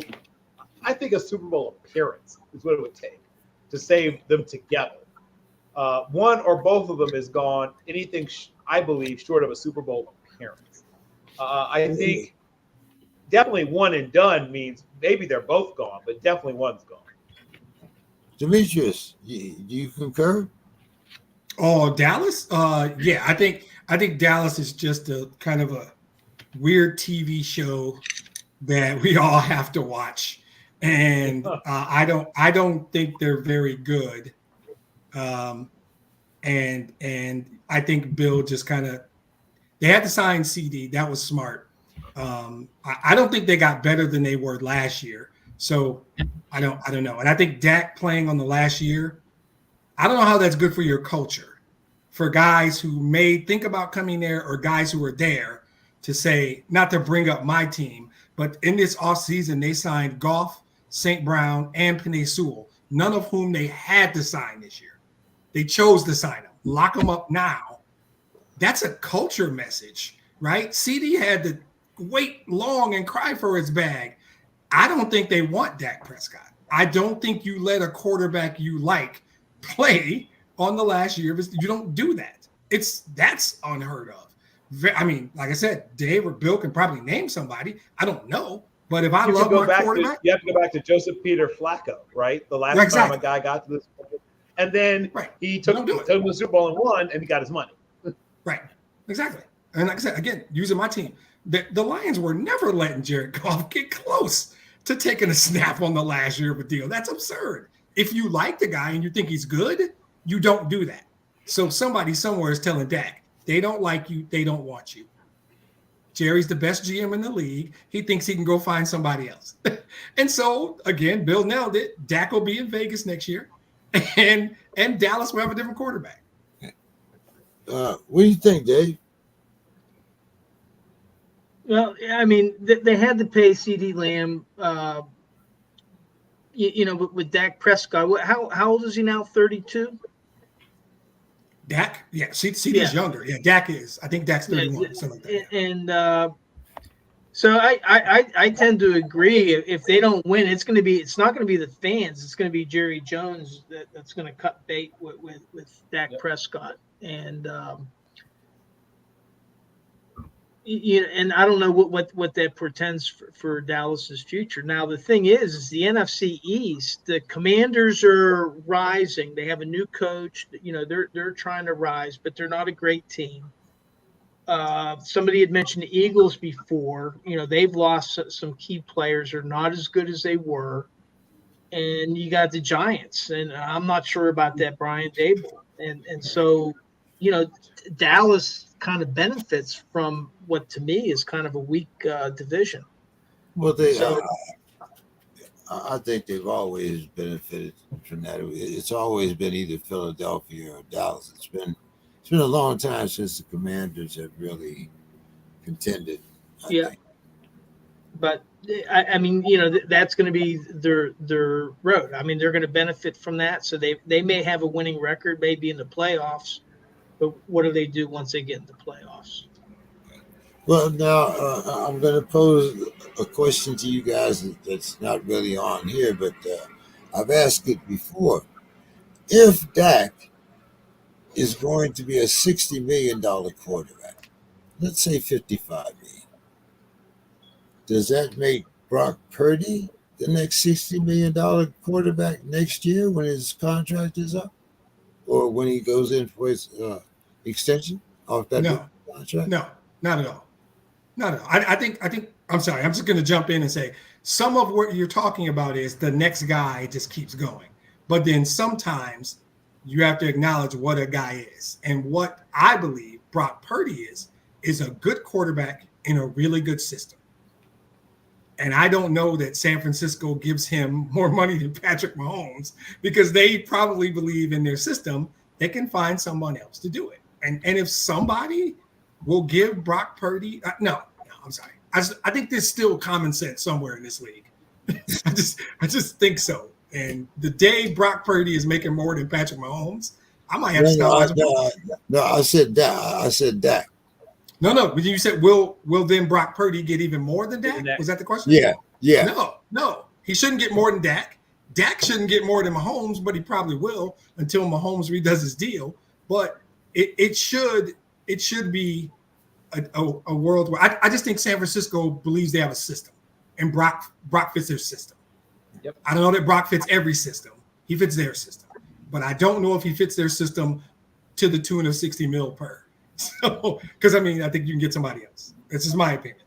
What do you think, Mr. Scott? Well, sometimes it's like the pay doesn't equal performance. And that's the pay is. Look at Kirk Cousins. Gets the bag. One playoff win. Coming off a serious injury, Achilles, but yet and still gets huge money, guaranteed $100 million. So it's just Kirk Cousins has a decade of really good work, though. Kirk Cousins is really a decade good work. A decade of work. Is really good work. Really good work is really good work, but it's not. It's still one playoff win.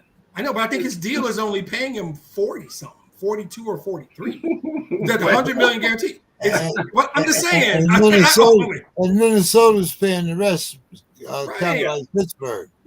Yeah, everybody knows the former Redskins overpaid him because they mismanaged the franchise tag, and then you guys gave him a massive bag of money. He's a bank. We call him the banker for a reason. That's what I'm saying. You're not necessarily paid for performance. He went to Michigan State. He's a smart man. He went to Michigan State. My friends, is why he's number 2 all time on the SBQFI, the Sam Bradford Quarterback Finesse Index. Exactly. The namesake got the most. Don, what's your thoughts here? Is Brock Purdy the next $60 million quarterback, if not Dak? Well, not now, but let me tell you about Brock Purdy. And I've followed his career from years, but that dude, he has that little cute little face and kind of boyish, oh shucks, type personality. That dude's a stone cold killer. He's ice cold, man. And I'm telling you right now, underestimate him at your own peril, because he's a bad mofo. Let me tell you. I'd put him in the top 5 in the league as quarterbacks go. So, yeah. Okay, top 5. All right. I'm telling you, he's. Here's what I will say. Do you want Josh Allen in your team or Brock Purdy? I think right now he's better than Josh Allen. I don't know about that, but okay. Well, we need to define certain things. Now we're getting absurd. Really as talented as Josh Allen, but he processes things. This is what makes Purdy special.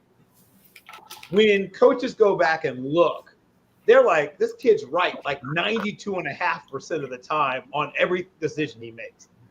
When you look back at the tape and it's Josh Allen, even now he's right about 66% of the time on the decisions he makes. Yeah. So it depends on what you like in a quarterback. Obviously, if they get off the bus together, you say, which one of these guys you want to start your franchise with, you're going to have to think long and hard about not picking Josh Allen or Anthony Richardson or somebody that looks like that. But Brock Purdy, as he pointed out, yes, he looks like the paper boy. Yes, his arm is dead on average. Yes, he can move around a little bit, but he's not scaring you as a runner. There's nothing about him physically he basically is this era's version of Bob Greasy, where you look at him and think, that guy's an NFL quarterback. But then you look at what he's accomplished and you say, I mean, if he continues on this pace, he's going to be on a short list of guys. And once again, I'm not a person that believes in QB wins and crap like that.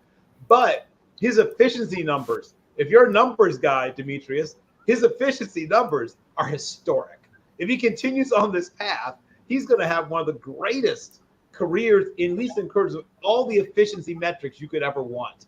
You could ever want. His touchdown interception ratio is going to be in the top maybe 3 all time if he continues on this path.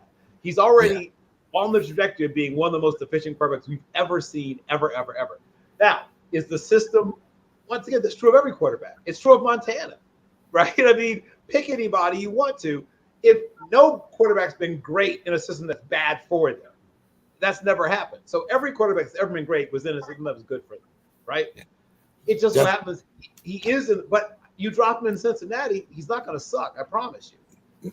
I promise you. You drop him if you drop him in New York, he's going to look bad, right? I mean, there's at least in terms of the Giants, because that's but outside of bad situations or systems that call for a quarterback to be a freak athlete, eliminate terrible situations and eliminate systems that are built on the quarterback creating with his ability to, make things happen physically, make off platform throws 40 yards or run people over or run away from people. That's not his skill set. But decision making, I mean, you're like me. You like to go back and dig through and rewatch games 4 or 5 different times. His decision making is as good as it gets. I don't know if there's a better. All right, guys. Well, let's kind of move on here. I just kind of threw that out there because you shouldn't have. Don't you know us yet, James? Well, the thing of it is, is like I do believe, I have to kind of side with Mr. Scott about performance and numbers, but I'm thinking that the numbers are going to overreach performance here, judging on the present scale. But Dave, Mike Tomlin was not happy with the play of rookie cornerback Bishop. And did Russ really do enough to be named the starting day quarterback? And Dave, I got to ask you, where do we start? Cornerback, offensive line, defensive lineman. What do we do here? I mean, it's very critical that we start out with a winning record. We have to. Out of our first 8 games, we need to win at least 6. 5 is realistic, but our second half of the season is brutal. What's your thoughts here, Dave? Well, you put out a lot out there, but first of all, I got to dispel something. Mike Tomlin never said that he was unhappy with Beanie Bishop's play. He did play him in the second half of the game, but that was because what he explained was that his lack of availability during practice. And then once he did start practicing, well, he hadn't practiced enough to bump up. And Graham, who did play in the first half, well, he was released, but Beanie Bishop wasn't.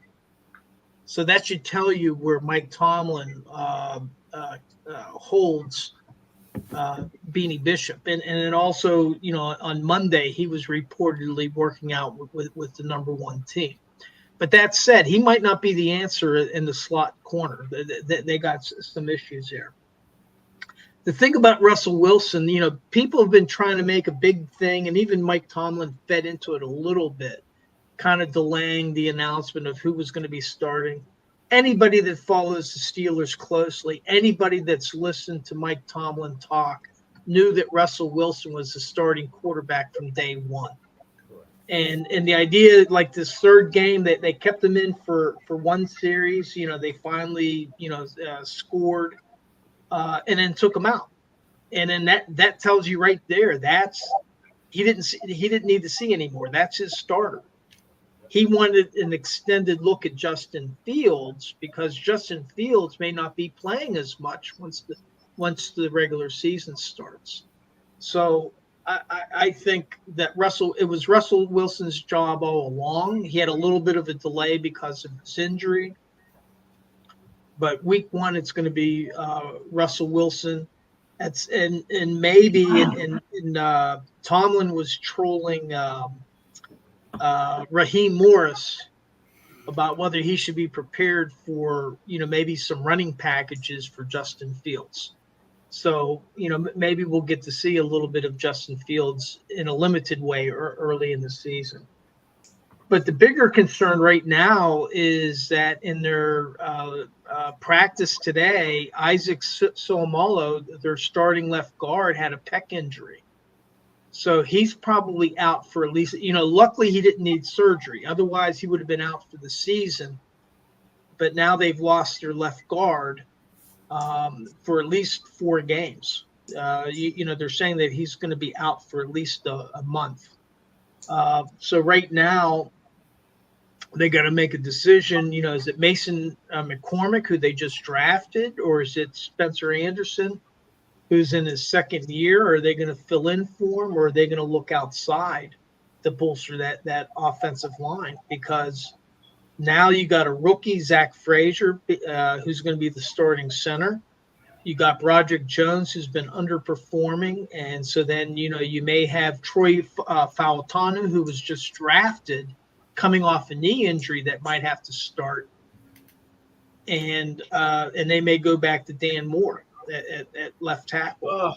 So he was outperforming Broderick Jones. I mean, that's the bottom line. Broderick Jones. I outperformed Broderick Jones on the couch. I outperformed Broderick Jones on the couch. Yeah, he was just getting tossed aside. In the last game. So, the second preseason game. He played better in the third preseason game, but they were playing against the Lions backups. And so, yeah, he didn't dominate, but he wasn't giving up sacks. But they were playing against the Lions reserves at that point. So right now, to me, the biggest priority is they got to fix this offensive line, because if you don't have an offensive line, Russell Wilson is not going to survive very long. Justin Fields is more athletic and he's more mobile, but you're going to have a hard time. And then you have the gunner problem. You finally have a punter that can punt long consistently, but the other teams were having some big returns. So Cameron Johnston's net punting average was not as impressive as his gross punting average. So they got to find a gunner, which I'm sure that they're looking. Miles Boykin became available, so maybe they'll pick up somebody like that. And then you got the slot corner. Beanie Bishop's a great story, undrafted free agent, but again, a rookie. Are you going to trust him to be your main guy at nickel? I think that they want to use him, but not in a huge role like that. So, the Steelers right now, they're kind of hurting. And so I see them right now anywhere between a 7-10 and a 10-17. That's where they are. And one is because they're in a tough division. Baltimore's good, Cincinnati's good. Cleveland is in a little bit of disarray, but they still have a lot of strength on their roster. Defense is good. Yeah, but they lost Chubb for now. But still, they're in a tough division. They got a very tough thing. So I don't know what's going to happen in that Atlanta game. It's an important game. I was thinking that they had a good chance of winning it before, but they got to fix that offensive line.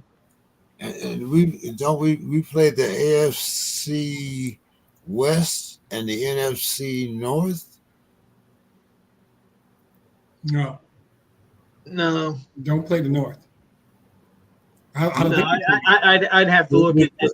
The Ravens play the 49ers, right? Yeah, they open against the 49ers. That's So a big game to open with. yeah, so we play the AFC, the NFC West, There you go. and who else? I thought we played that. Well, they're going to be playing the Cowboys this Yeah. year. So it's the NFC West and the NFC East that we're playing. Nope, not playing them both. you get one, and I know it's not the North.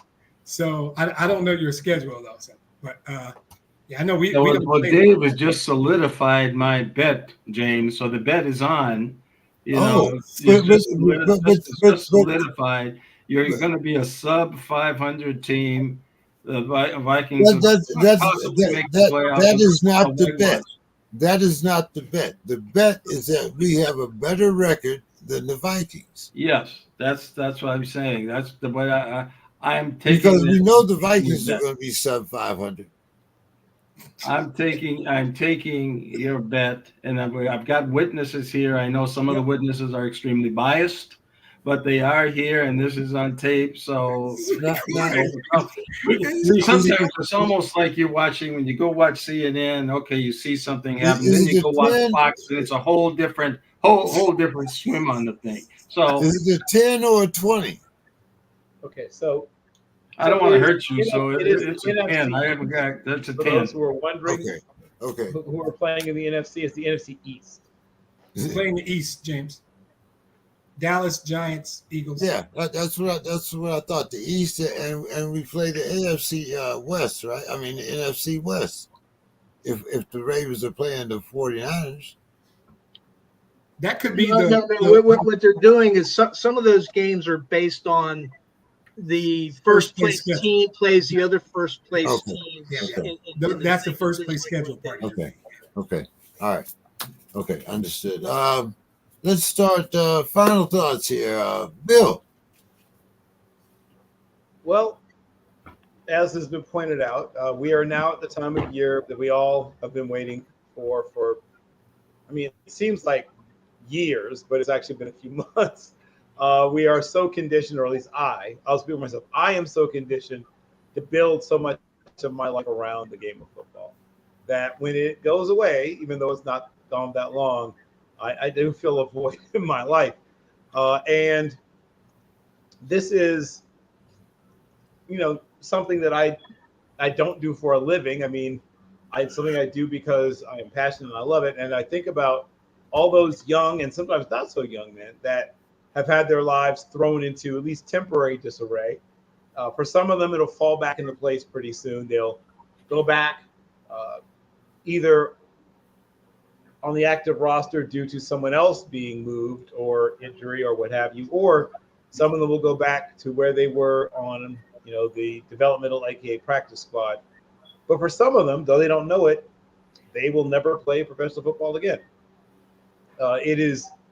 We talked about people who knowingly retire, right? William Stephen Belichick knew he was retiring when he retired. Well, to some extent knew he was retiring when he retired, though he was sort of pushed out the door, but still he must have seen it coming. It could not have been an entire shock. While for some of these young men who will never play another down of NFL football, some of them are 100% certain that they will play it again and are working on it, right? Conditioning themselves, eating and lifting and running and doing all the things you do to get ready, and it just won't happen again, though they don't know it yet.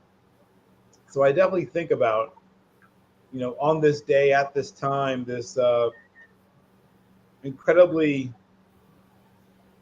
dynamic, exciting time to some extent where, people are finding the beginnings of their careers or being named starters or being named to active rosters. And like I said, it's even practice squad, but some of them, there's not enough spaces for all the people capable of playing professional football at the highest level. There are people who are very much capable of playing football at the very highest level, as well as anybody to some extent. I mean, better than most, right? Better than all but 1/10 of 1% of the people who play football. And despite that, because of the situation, because of a lot of things that go into whether or not you make a team, they will end up doing something else. They'll end up, as the commercial likes to say, going pro in something other than sports. And I think about young men that I've known, young men that I've covered, young men that I've followed. I remember a young man named Wyatt Geyer who was, I think, the best in his year, the best Division III defender in all of Division III football. He spent a little time in Bengals camp, looked really good in a couple of preseason games, and the numbers just didn't work out. He was in a couple other camps briefly and then became a deputy sheriff in Erlanger County, Kentucky. And I watched this kid extensively. And yes, I understand level of competition, blah, blah, blah. But you can't tell me, based on all the other guys I watched, and I watched hundreds and hundreds of guys, he couldn't have hung around for at least a little while as a 3-4 outside linebacker as a rotational player. There's guys no better than him that managed to carve out 6, 7, 8-year careers. But it just, like I said, situation, timing, all these things come into play. And for so many of these young men, it won't happen. And so my final thoughts are with these young men, some of them in their early 20s who unknowingly are going to be retired, whether they know it or not, from professional football. Dave, your final thoughts. Yeah. We often go talk about the owners and the players, and the owners are taking advantage of the players and the players' contracts, and it's kind of like a two-way thing. But I really see it, the NFL in sports in general. There's a third part. To me, there's a tripod there, and the third part are the fans. And after all, I mean that's who's paying at the end of the day for all this. And because they watch TV or they stream and all this kind of stuff. Well, ESPN made a proposal to the NFL to offer a single game package to watch all 17 games for $70. And I tell you, for me, I would jump all over that in a heartbeat because I really don't care about most of the other teams. I want to see the Steelers, and for $70, what a great deal. NFL turned it flat down. Just not enough money. And to me, the greed of the owners and the players, it makes me nauseous at times. It really does. To see what's transpiring, everybody, and it's both the owners and the players. It's the system. I don't blame people for trying to make as much money as they can, but sometimes it just the greed is too much. It reminds me of if you've ever been to a birthday party, a Latin birthday party where they had the piñata, where you're banging the donkey with the stick, and then it breaks open. And then and if they're not supervised, you have all these kids scrambling to get as much candy as they can. The bigger kids elbowing the little kids out of the way, and they're the ones that get the most candy. And I've never really liked, even as a kid, I never really liked it. This mad scramble. And so I just wish that both the owners and the players would take the fans into account and to try to make it more affordable for the everyday fans. And that's my final thought for the day. I know that it runs counter to the trends of everything: more money, more gambling money, more fantasy money, more this. But who's getting squeezed out are like the families. They can't go to games. They can't afford to go to the games. Companies are all buying, a lot of tickets. So anyway, that's my final thought. ESPN, I thought, had a great deal there. And if the NFL, if they thought anything about the fans, they would have taken that deal. Well, $70. Come on, Dave. Yeah. Yeah. They want at least triple that. Yeah. Don, your Yes. final thoughts. Final thoughts. Well, I went to a message board and just discovered today that some kid I guess his mom in North Carolina, high school kid, he's being recruited, has sued the state of North Carolina because they're not letting him get NIL. Guys, we've gone too far. That's all I'm going to say. Mr. Scott.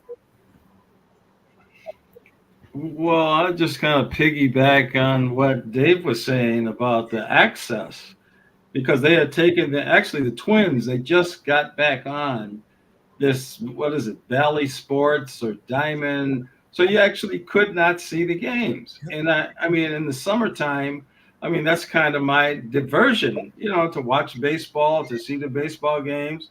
And they were just not accessible. And so my son brings me this thing. He says, "Hey, Dad, here's a Fire Stick.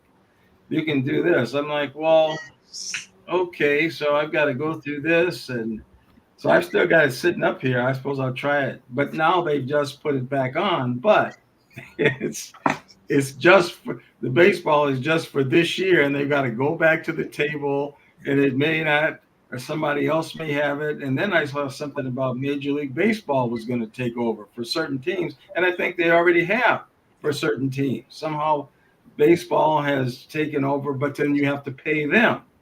So it's just really, that was really frustrating to not be able to just turn on the Twins game and follow them.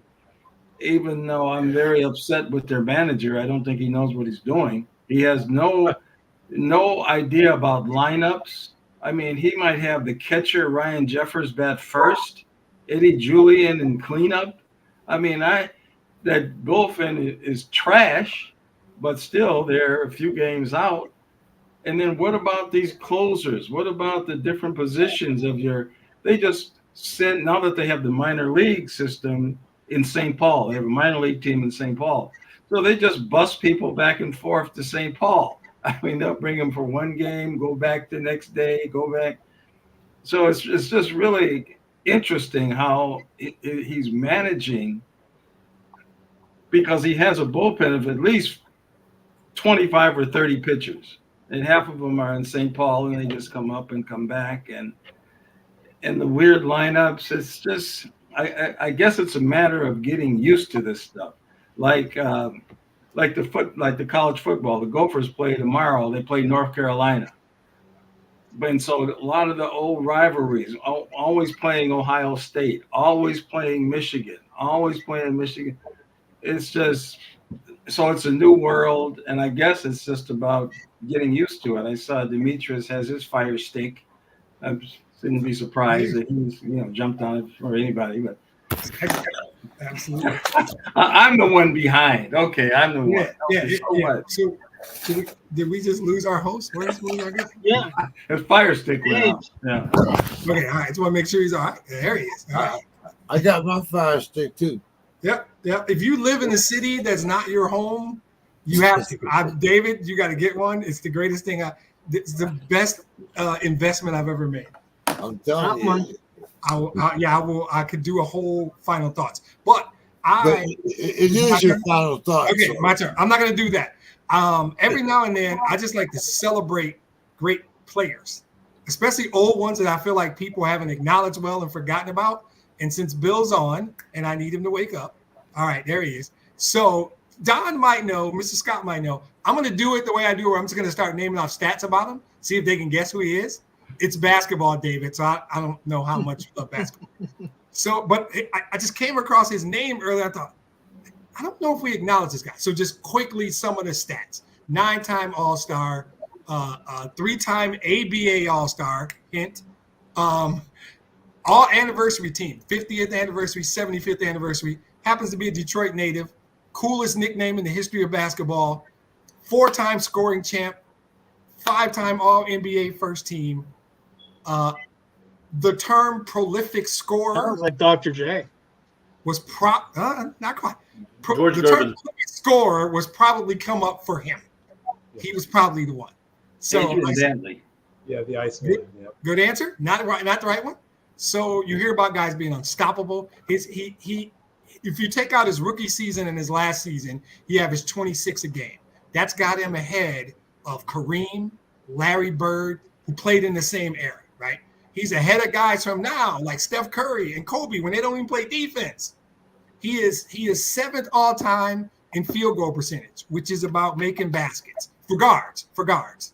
That puts him ahead of Michael Jordan. And only John Stockton, who played 800 more games, really is close, right? If you normalize that data, take out these weird guys like Lewis Lloyd and Brad Davis, he's really top 5. Simply put, he got buckets. He got buckets when getting buckets used to be hard. Yes. And anybody want to guess? It's got to be the Iceman, right? Iceman. George I said Gervin. Yeah, you did. He said it. Don said Yeah. it. Don was Detroit first. native. I was Eastern Michigan University grad, I believe. Michigan, number 24, retired. I was talking to some friends from Detroit, and we were doing sort of an all-time Detroit athlete thing. And once you get through the obviouses like Iserman, Gordie Howe, Barry Sanders, Isaiah, and those guys, somebody said, "What? Oh, Iceman was born in Detroit." And I was like, "Oh shit, really?" And then we had to rethink the list. Yeah. But George Gervin. I thought Jerry Butler was the Iceman. No, he might be. Yeah, different Iceman. Sorry, this is the Iceman. Some people call that dude Iceman. This is the Iceman. George Gervin played in San Antonio. I figured Don would know. But you want to pull up some clips of a dude who could get buckets in any way, getting buckets. Long time alderman and committeeman here in the state of Chicago, as well as a member of the Impressions. Yes, we're very familiar with the Iceman.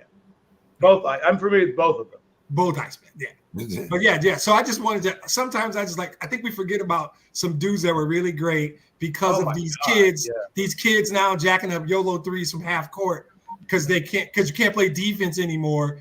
George Gervin would have been unstoppable. In this no defense, can't put your hands on a basketball player league now. Gervin would average 40 a game because he could score both hands anyway. Yep. Love George Gervin. So just wanted to give a shout out to the Iceman. All right, guys. Well, hey, great show as always. Looking forward to, don't forget the fantasy season. Yeah. Don't forget to partner up with our guys from Smash Up Sports. If you guys haven't already, we have a sports crib league. And Mr. Scott, I will be talking trash all season. So well, we've got a $10, and I want to let you know right off the bat, while everybody's here, there will be no buyouts. Okay, won't be able to buy out. Maybe, that's not going to happen. There's no buyouts. All right, guys. Have a great week. Look forward to talking to everybody next week. Take care. Good seeing everybody. All right.